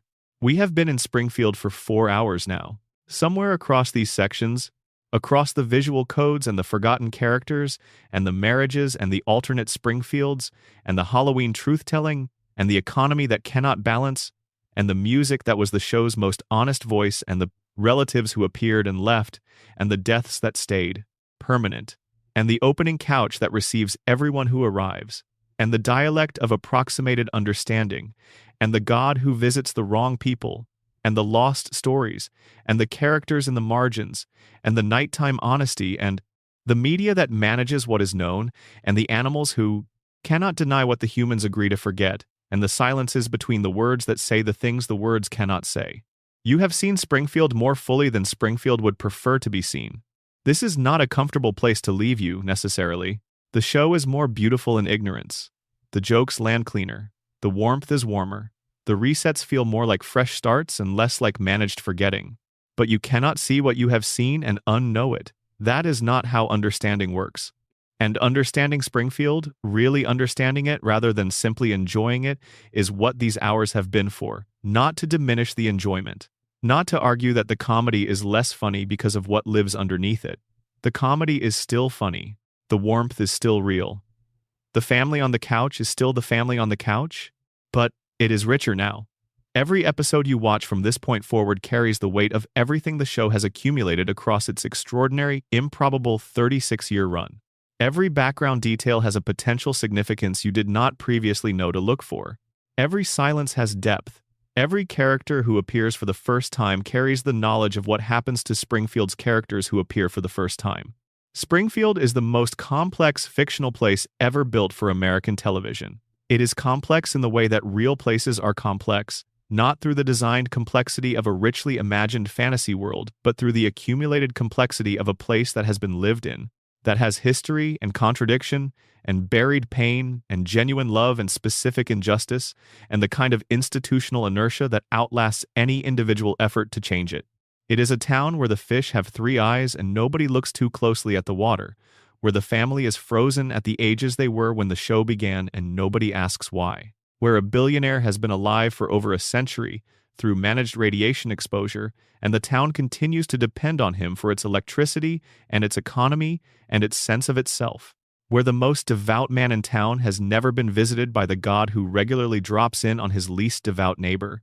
It is a town where nothing changes and everything matters, where the loop runs and the couch receives and the family arrives and the show goes on and the credits roll and the music plays and the cooling towers stand against the Springfield sky, glowing slightly in the dark, always present, always doing what they do, invisible and constant and real. Springfield is ours. We made it. We kept it. We return to it week after week, season after season, decade after decade, because it contains something we need, something we cannot find elsewhere in quite the same form. The messy, warm, impossible, troubled, beloved American family. Preserved. Perpetual. Theirs. We press play. And Springfield is there. It always is. Thank you for staying through all 4 hours. This is the kind of video that takes a long time to build and an equally long time to find the right audience for. If you stayed, you are that audience. Subscribe if you are not already, and leave a comment telling us where you are and what time it is where you are. There is something lovely about knowing that people all over the world are quietly making their way through Springfield together at the same strange hours. Sleep well. The loop will still be running when you wake up. Number. Extended section.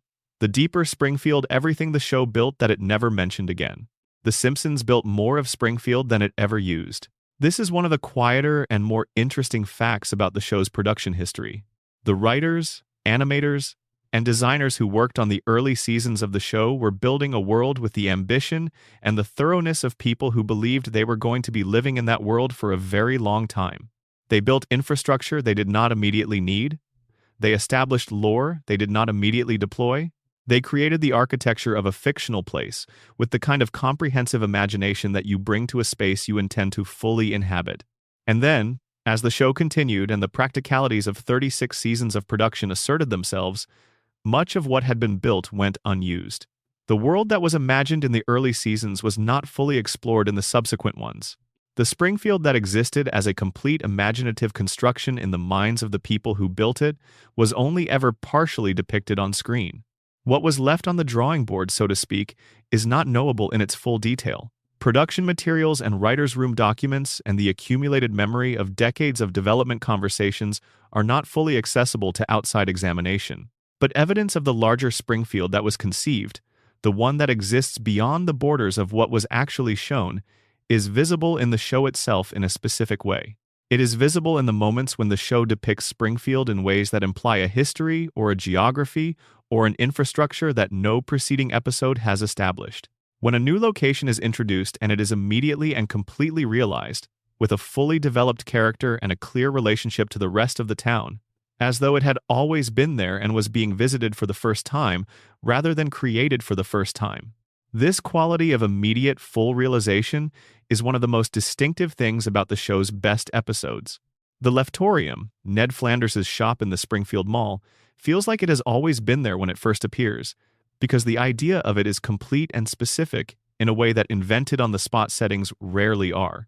The Springfield Gorge, which plays a significant role in a celebrated episode and then appears periodically across the show's subsequent run, feels like part of the town's actual geography rather than a production convenience, because the people who depicted it had a clear sense of what it was and where it sat in the larger world they had imagined. These places feel real in the way that only places that have been fully imagined feel real. They have the quality of something that exists independently of the story that is currently being told about them. The story visits them. It does not create them. The larger Springfield, the one that was imagined fully, even if only partially depicted, is the one that gives the show its specific texture of authentic fictional place. You can feel it behind every scene, the awareness that this town extends beyond the frame in all directions, that there is more of it than the camera is currently showing, that the people and the places and the histories that appear on screen are part of something larger and more complete than any individual episode can fully capture. This is the quality that separates Springfield from the fictional settings of most other shows. Most shows have settings that exist as backdrops. The setting is there to provide context for the story. It has as much reality as the story requires and no more. Springfield has more reality than the story requires. It has always had more.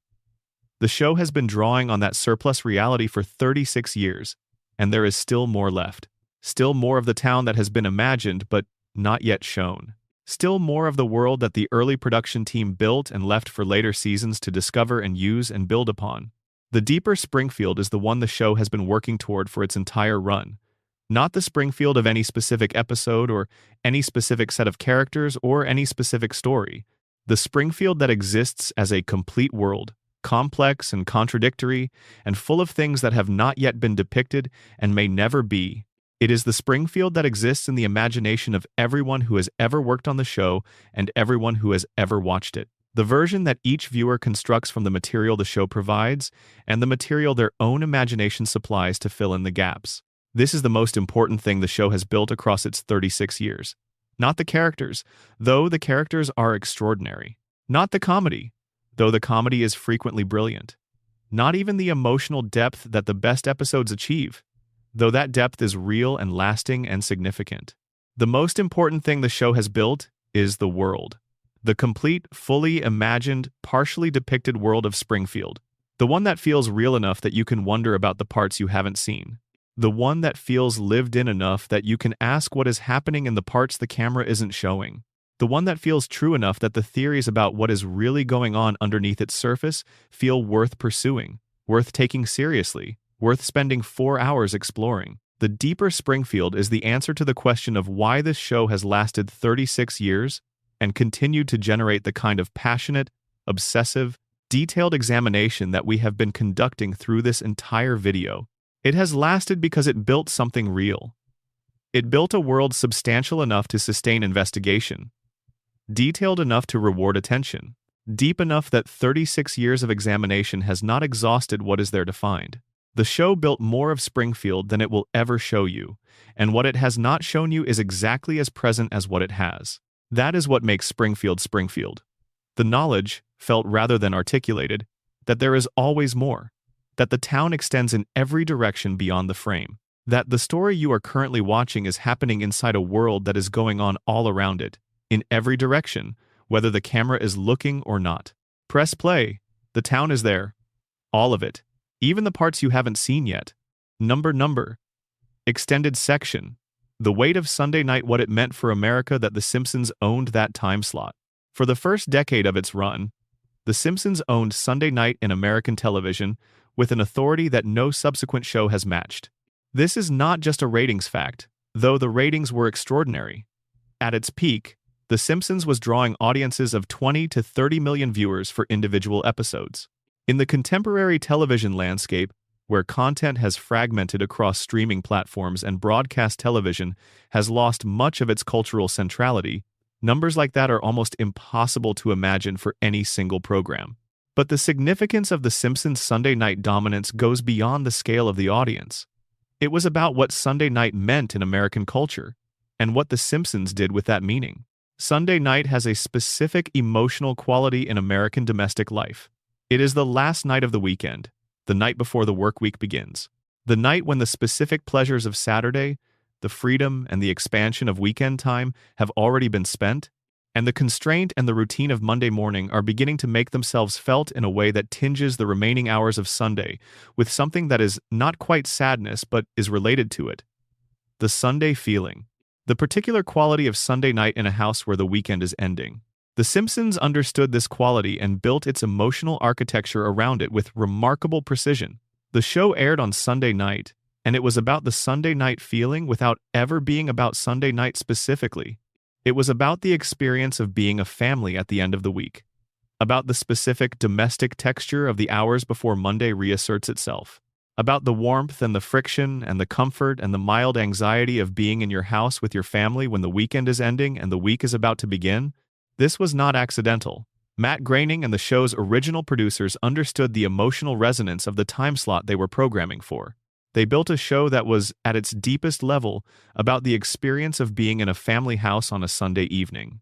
And they placed it in that time slot and made it a weekly appointment, a ritual, something that American families did together on Sunday nights across a decade. The show became part of the Sunday night feeling. It became part of the ritual of the weekend ending. For millions of American families, watching The Simpsons on Sunday night was what you did before Monday came. It was the last communal act of the weekend, the last hour of warmth before the separation of the work week. This is why the show's emotional resonance has lasted in a way that the ratings numbers alone cannot explain. It is not just that people watched it.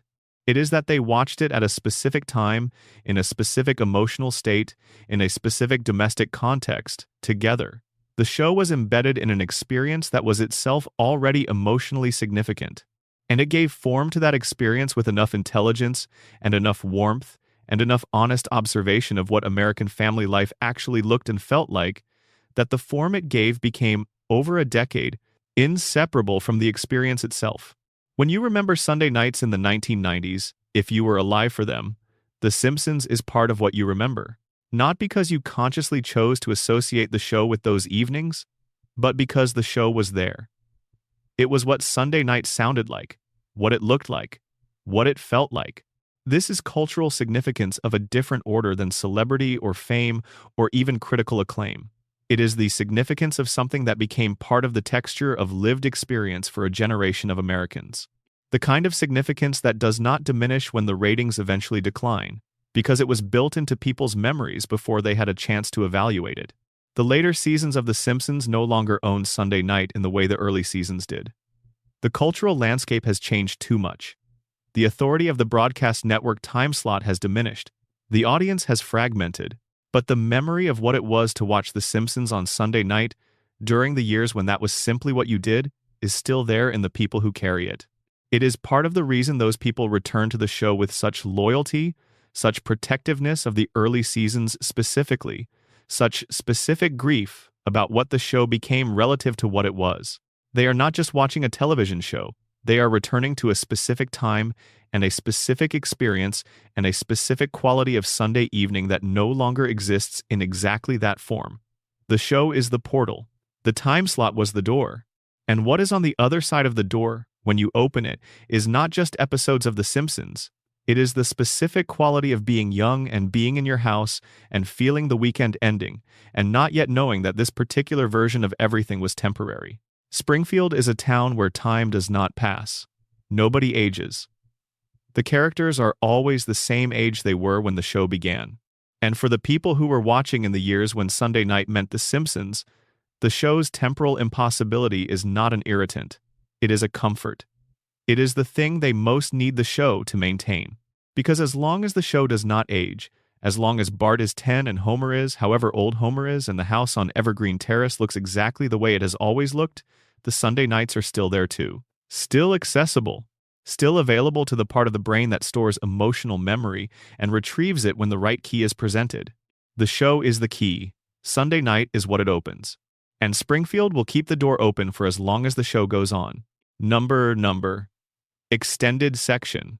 What happens in the episodes nobody remembers. There is a specific kind of Simpsons episode that barely anyone remembers. Not the terrible ones. Not the ones that generated controversy or backlash or the specific passionate disappointment of fans who felt the show had broken faith with them. Those episodes are remembered precisely and often. Their failures are cataloged. Their specific transgressions against the show's previous standards are documented with the thoroughness of people who care deeply about something that disappointed them. The episodes nobody remembers are different. They are the ones that were simply there. The ones that aired on a specific Sunday night in a specific season, and were neither bad enough to generate negative passion, nor good enough to generate positive passion. They were episodes that served their function, that provided 30 minutes of The Simpsons to the audience that had tuned in for 30 minutes of The Simpsons, and that then faded from the collective memory as thoroughly as though they had never aired. Every season of The Simpsons has these episodes, the ones that even the most thorough fan would struggle to summarize if asked. The ones whose title, presented without context, would produce a blank stare in anyone but the most obsessive devotee of the show's complete catalog. These episodes are interesting for a specific reason that has nothing to do with their quality or their lack of it. They are interesting because they are the show's most honest episodes. The celebrated episodes of The Simpsons. The ones that appear on every greatest episodes list, the ones that are quoted and referenced and analyzed and revisited. These episodes are not representative of what The Simpsons actually is. They are the show's peaks. They are the moments when every element came together with unusual precision, and the result was something genuinely extraordinary. But a show's peaks are not its typical output.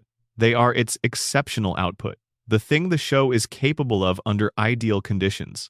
And ideal conditions are not the conditions under which most television is produced. The episodes nobody remembers are the show's typical output. They are what The Simpsons is when the conditions are ordinary, when no particular element is clicking with unusual precision, when the production team is doing solid professional work without producing anything that rises above the solid professional baseline. They are the show at its mode rather than at its maximum. And the show at its mode is still considerably more than most television manages at its maximum. The episodes nobody remembers are, looked at honestly and without the context of the celebrated episode's exceptional standard, quite good. They are funny. They are competently written and animated and voiced. They contain moments of genuine wit and occasional moments of genuine feeling. They serve their audience well. The reason they fade is not that they are bad. The reason they fade is that they do not produce the specific emotional resonance that the celebrated episodes produce. They do not generate the feeling of having watched something that changed something. They produce instead the feeling of having had a pleasant half hour, which is a perfectly good feeling but one that leaves less of a mark. This is the honest texture of 36 seasons of television. Most of it is good, a significant fraction is very good, a smaller fraction is exceptional, and the exceptional fraction is the one that gets remembered and quoted and analyzed and referenced and returned to. The episodes nobody remembers are the bulk of the show. They are the middle ground between the peaks and the valleys, the large, quiet majority of The Simpsons output that exists primarily as the context in which the celebrated episodes happened. And they matter, not because they are secretly great or underappreciated or unfairly overlooked, but because they are the show doing what it does on an ordinary day, without the special circumstances that produce the peaks, and the show on an ordinary day is still doing something worth doing. The episodes nobody remembers are Springfield on an ordinary day, not a disaster day or a miracle day or a day when something so funny or so sad or so true happened that the town will carry the memory of it forward. Just a day. A Thursday in September. A Tuesday in February. A day when nothing particularly remarkable happened, and the town went about its business, and the Simpsons were in their house, and the power plant was running, and the sky above Springfield had whatever quality the Springfield sky has on a day when nothing in particular is happening. Those days are what a life is mostly made of. Not the peaks and the valleys. The ordinary Thursdays. The Tuesdays that were neither good nor bad enough to be memorable. The episodes nobody remembers are the ordinary Thursdays of The Simpsons. They are the majority of the show's existence. And in that majority, quiet and ordinary, dating into the past without trace, is something worth acknowledging. Springfield exists on the ordinary Thursdays too. The town is there whether the episode is celebrated or forgotten. The family is on the couch whether the moment is extraordinary or entirely unremarkable. The episodes nobody remembers are the proof that Springfield is real in the way that only real places are real. Places that exist not just in their most extraordinary moments, but in all the ordinary moments between them. Places that go on being themselves whether anyone is paying attention or not. That is Springfield. That has always been Springfield. And somewhere in the vast, mostly forgotten middle of the show's 36-year run, between the celebrated peaks and the contentious valleys, in the episodes that aired and were good enough and were forgotten by Monday morning, Springfield was simply going on being itself, which is, in the end, the most extraordinary thing about it. Number. Final extended section. The longest running story ever told what 36 years really means. 36 years is a long time to tell a story about a family. It is longer than most marriages last. It is longer than most careers. It is longer than the entire childhood and adolescence and early adulthood of anyone who was born in the year the show began, meaning that the show is now older than the adults who were too young to watch it when it first aired. There are parents watching The Simpsons tonight who were not yet born when it premiered. There are grandparents who remember watching the first episode with their own parents, who are now watching the same show with their grandchildren. This is the specific temporal achievement of The Simpsons that no amount of analysis about its narrative content, or its visual language, or its theories and mysteries can fully capture. It has lasted. In a medium where most things do not last, where the average drama series runs for 3 or 4 seasons before concluding, where even the most successful comedies rarely exceed a decade of strong production, The Simpsons has lasted for 36 years. And not just lasted, continued to be made, to be broadcast, to be watched, to be discussed, to generate new theories and new analyses and new passionate arguments about what the show is doing and what it means, and whether it is still the show it used to be, or whether the show it used to be still exists in some form within the show it currently is. The longevity itself is the show's most significant achievement and its most interesting mystery. How does anything last this long? The practical answer is economic. The Simpsons is enormously profitable for Fox. It has been profitable for 36 years.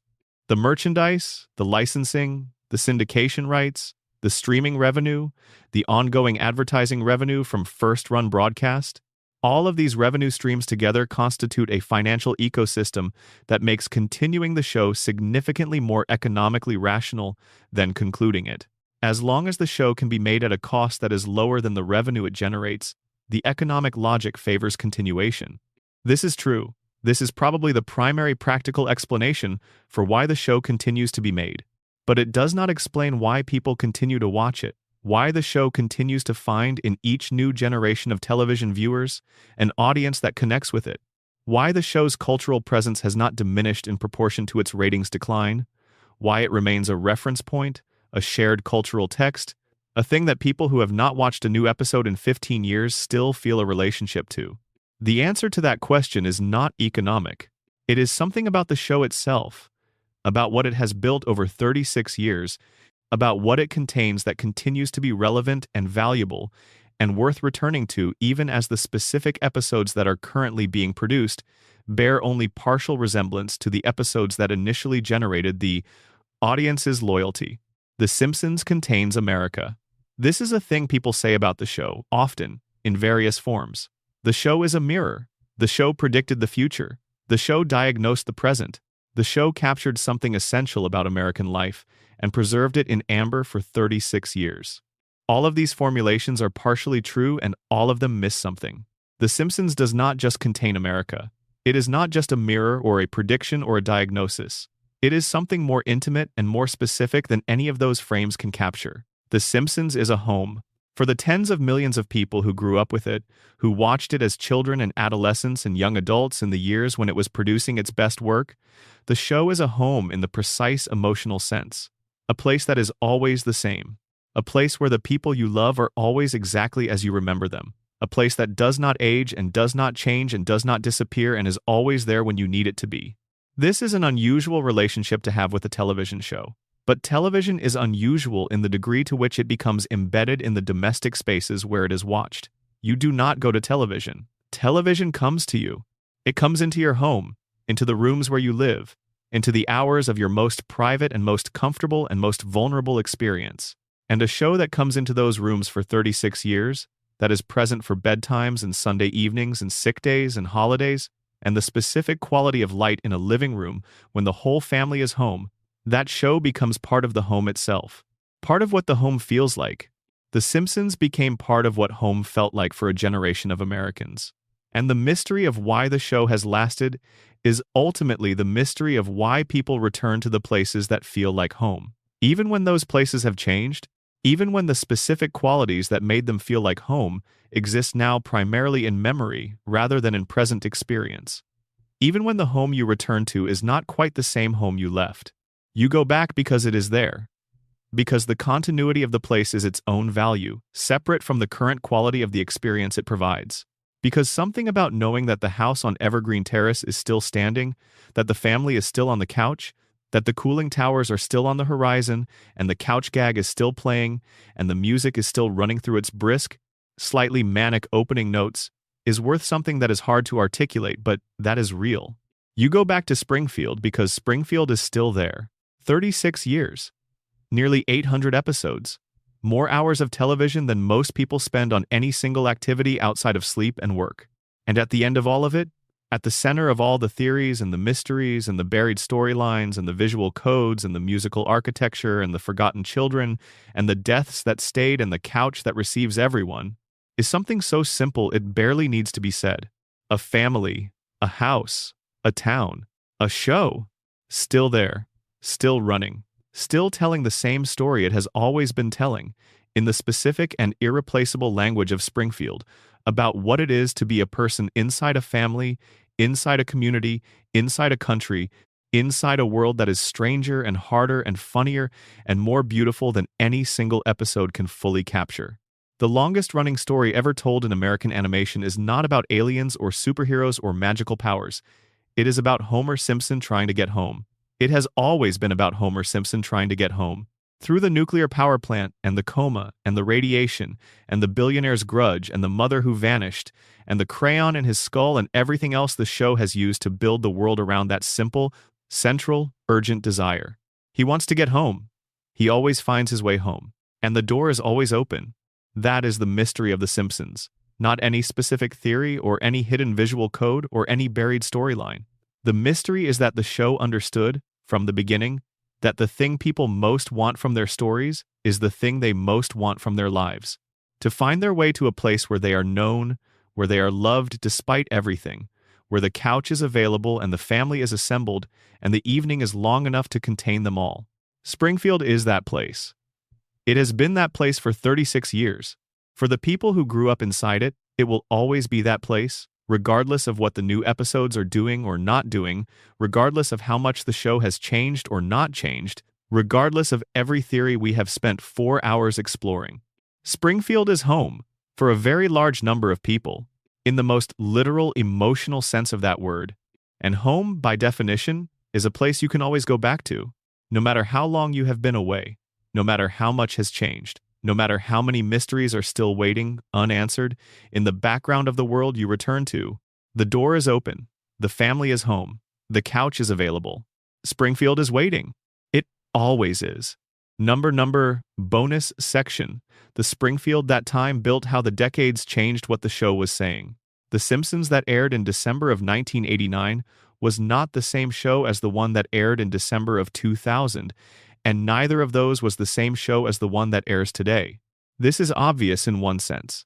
36 years of production changes a show. The animation quality changes, the cultural references change, the roster of writers changes. The show's relationship to its own history and its own conventions changes as it accumulates more of both.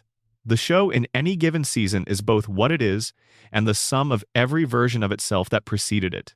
But there is a specific and interesting way in which the decades have not just changed The Simpsons but have changed what the show is about, what it is doing with its particular position in American culture, what questions it is asking and what observations it is making, and what version of the country it is holding up for examination. In the early years, the 1990s especially, The Simpsons was doing something specific and slightly radical.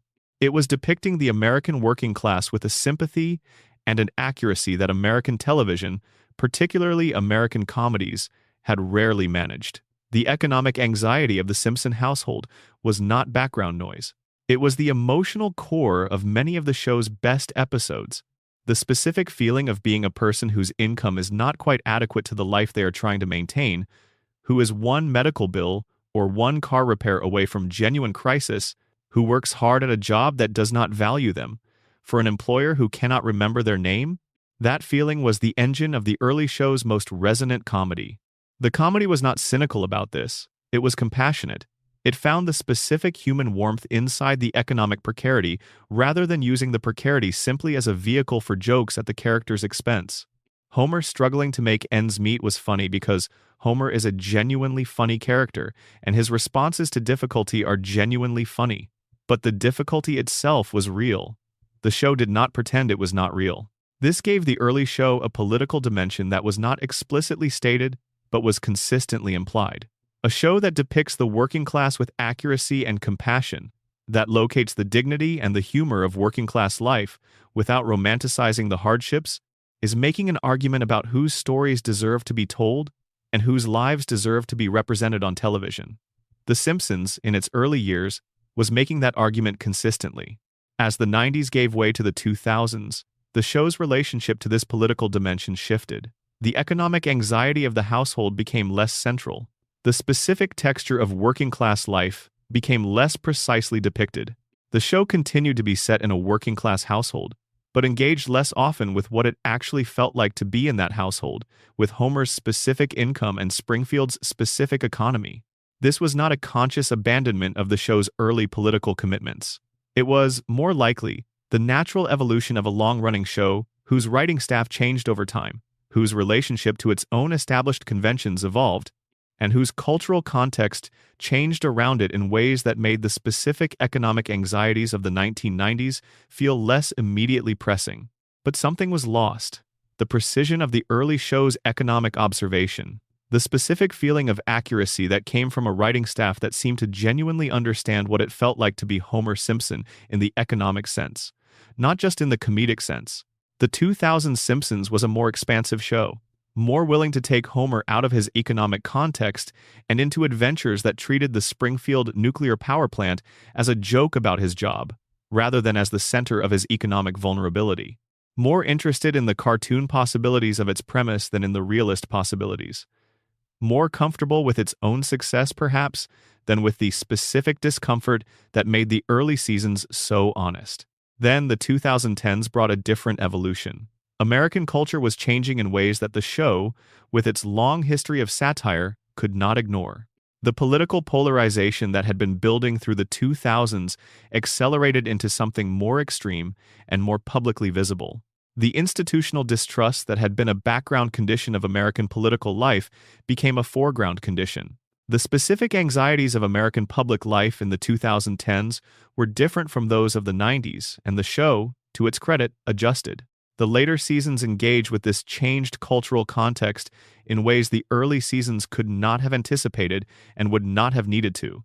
They engage with it imperfectly and with the specific imperfection of a show that is trying to address contemporary concerns with a set of characters and conventions and institutional procedures that were built for a different cultural moment. The Seams show. The fit is not always perfect, but the engagement is genuine. The show has not stopped trying to say something about America. It has kept saying it, even as what there is to say has become more complicated and more contested and more difficult to approach with the combination of comedy and empathy that the show's best work achieved. The decades have not changed what The Simpsons is at its core.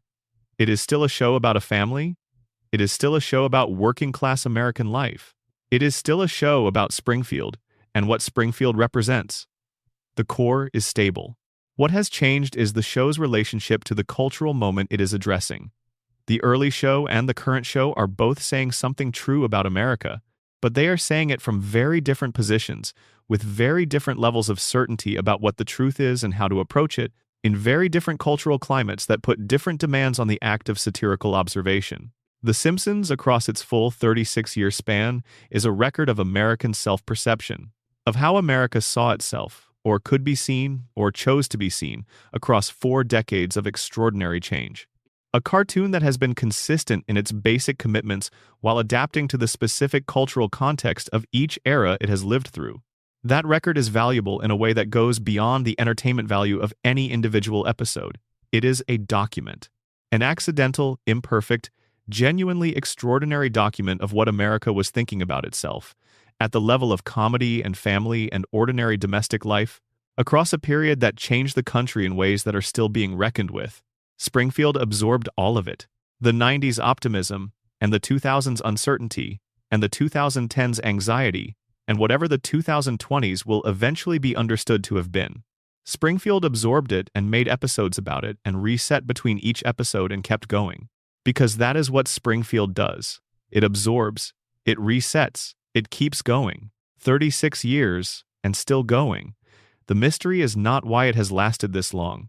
The mystery is why you would ever want it to stop. Number. Bonus section. The fan who changed everything. The history of fan theory and what it means for Springfield. The Simpsons is, along with perhaps a handful of other shows in the history of American television, one of the primary catalysts for the transformation of fan engagement that the internet made possible. Before the internet, fan theories existed. Fans of shows, books, films, any sufficiently rich fictional world had always generated speculative interpretations of that world that went beyond what the text explicitly provided. The fan theory impulse is as old as storytelling. Where the story leaves gaps, the audience fills them with imagination. But before the internet, the fan theory existed in a specific kind of isolation. It was exchanged in small groups. It was written down in newsletters or discussed in person at conventions, or shared across long-distance phone calls between friends who both happened to be obsessed with the same show. The scale was limited. The reach was limited.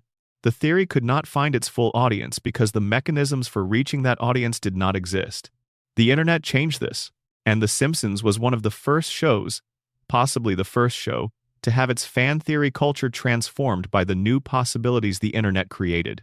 In the early years of widespread internet use, the mid-1990s, Simpsons fans were already gathering in the specific communities that the early internet made available. Newsgroups, early forums, email lists, places where people who had seen the same episode could discuss it with each other in ways that geography had previously prevented. And in those early communities, the fan theory culture of The Simpsons began to develop into something that had not previously existed in quite the same form.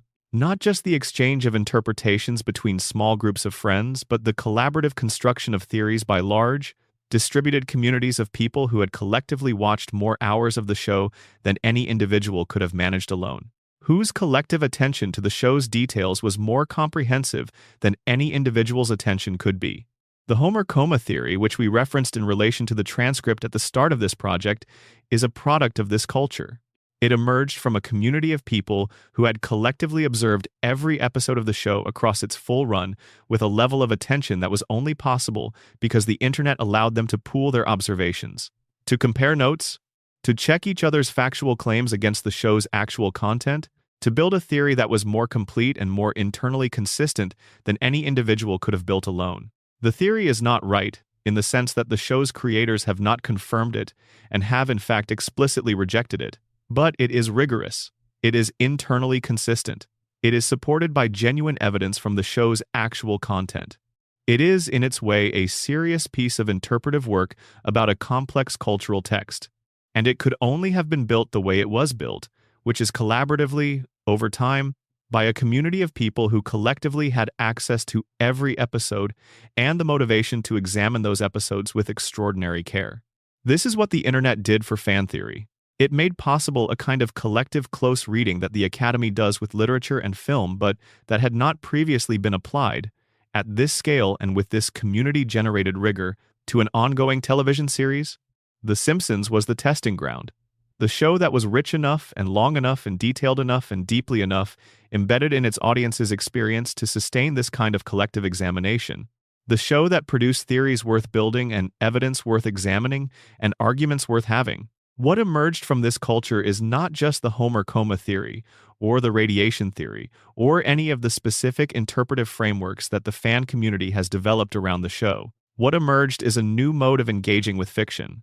A mode that treats the audience as active interpreters rather than passive recipients. That assumes the text rewards close examination. That believes the gaps and the contradictions and the buried details of a rich fictional world are not errors to be forgiven, but opportunities to be explored. The Simpsons fan theory culture established this mode of engagement and made it feel normal. And what came after it? The fan theory culture around other shows and films and books and games that has become such a prominent feature of how people engage with fiction in the internet age is in part a consequence of what the Simpsons fan community built in the 1990s and the early 2000s. Springfield taught us how to read fiction the way it deserves to be read, with attention and care and the assumption that there is always more to find than the surface presents. The fan who changed everything is not one fan. It is every person who ever posted a theory, challenged an interpretation, added a piece of evidence, built on someone else's observation to construct something more comprehensive and more interesting than they could have managed alone. That collective fan, the distributed community of people who have spent 36 years paying more careful attention to Springfield than Springfield expected, is the show's most interesting secondary creation. The audience that the show produced by being complex enough and rich enough and honest enough to deserve that kind of attention. Springfield created its own most devoted readers, and those readers have given Springfield back to the world in a form that is richer and more fully imagined than it could have been without them. That is the final mystery of The Simpsons. Not what the yellow skin means or whether Homer is dreaming or who really shot Mr. Burns. The final mystery is what it means that a cartoon about a dysfunctional family in an impossible town produced one of the most serious and sustained communities of interpretive engagement in the history of popular culture. What it means is this: The Simpsons was, from the beginning, more than entertainment. It was an invitation to look closer, to think harder, to trust that the thing you were watching was worth the effort of genuine attention. The fan community accepted the invitation. And what they found, when they looked as closely as they were capable of looking, was a town that had been waiting for exactly that kind of attention. A world that rewarded it with more than it promised. A story that kept revealing new dimensions the more carefully it was examined. Springfield deserved the attention it got. It invited it. And the 36 years of fan engagement, culminating in 4 hours of exploration in a video like this one, is the audience honoring that invitation. The show asked you to look. You looked, and what you found was Springfield in all its impossible, beautiful, troubling, warm, radioactive, dreaming, denying, remembered, forgotten, yellow-skinned, four-fingered, couch-receiving, cooling tower-crowned glory. The door was always open. It always will be. Number, a note on Springfield's silence between episodes. There is something worth thinking about in the specific quality of the time between episodes. When the credits roll and the television goes dark, Springfield does not stop existing. The characters do not pause in some holding state waiting for the next episode to bring them back to life. Within the logic of the show's universe, which is the logic of a place that the audience visits rather than a place that exists only when being watched, Springfield continues. The Simpson family has a Tuesday in October and a Thursday in March and a random Wednesday in June in between the episodes the audience sees. The cooling towers continue their quiet operation. The water continues its journey through whatever the water supply has become over 3 decades of the plant's emissions. Moe sits at his bar during the hours nobody is filming him. Ned prays in the morning before the episode starts. Ralph does whatever Ralph does when the camera is pointed elsewhere. This is the specific quality of a fictional world that has been fully imagined.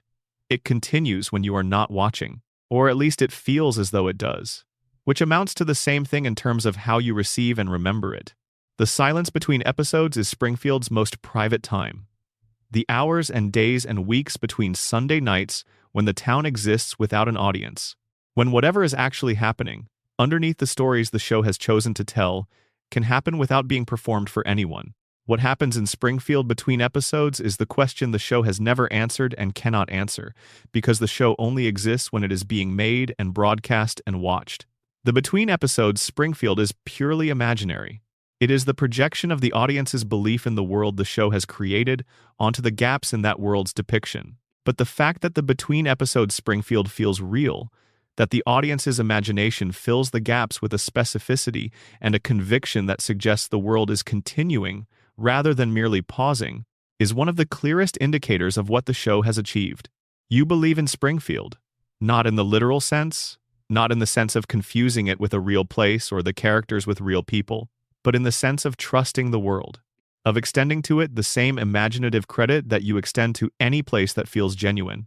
The credit that says this place exists, whether I am looking at it or not.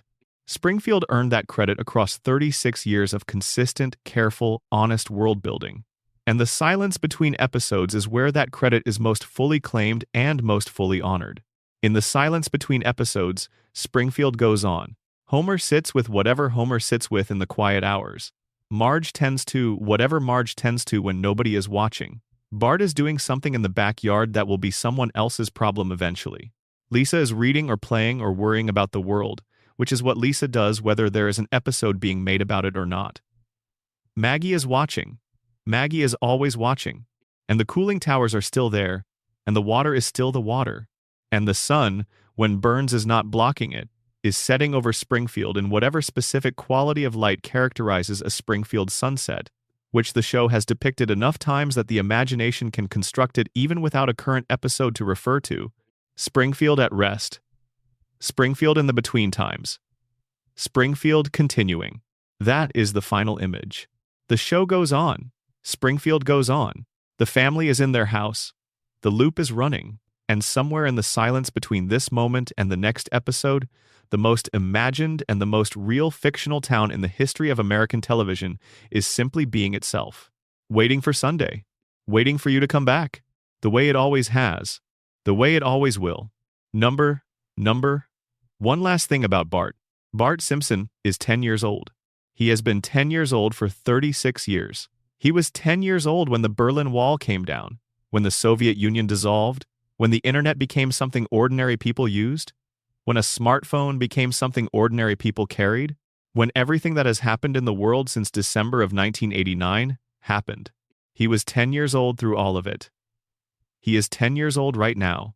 There is a quality specific to being 10 years old that the show has captured and held in amber for 36 years. The specific quality of a child old enough to be mischievous, but young enough to still be fundamentally innocent. Old enough to have a genuine personality and genuine opinions and genuine passions. Young enough that the world's weight has not yet fully landed on him. Old enough to push against the rules. Young enough to still be protected by the rules he pushes against.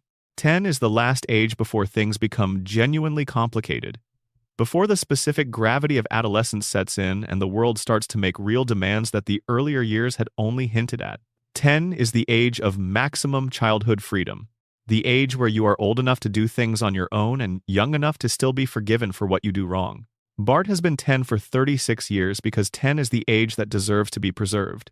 The age that, if you could freeze time, you might actually want to freeze.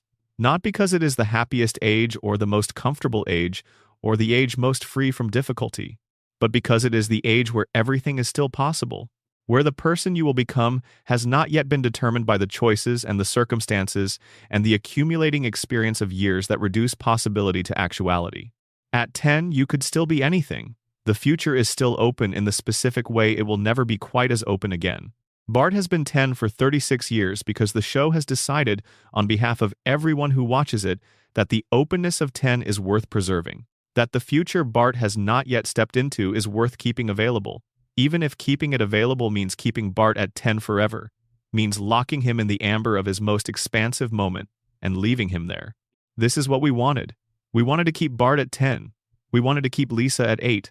We wanted to keep the family in the house and the family in the house and the couch available and the Sunday nights perpetual. We built the loop. The show just runs it. And in the running of it, in the endless repetition of a family preserved at its most itself, there is something that is not just nostalgia and not just comfort, but something more essential than either. There is the insistence that some things are worth keeping. Some things should not be allowed to change just because time is passing and the world is moving and everything else is different from what it was. Some things deserve to stay. Springfield stays. The Simpsons stay. And Bart is 10 years old. Right now. In Springfield, in the specific and irreplaceable quality of a October afternoon or a Sunday evening or a Tuesday morning that is just another day in the life of a 10-year-old boy who does not know and cannot be told that the world outside his town keeps going and changing and leaving 10-year-olds behind. Because inside Springfield, 10-year-olds are never left behind. They just keep being 10, forever, exactly the way they should be. That is the final mystery of The Simpsons. And it is not a mystery at all. It is the point. It has always been the point. Good night, wherever you are.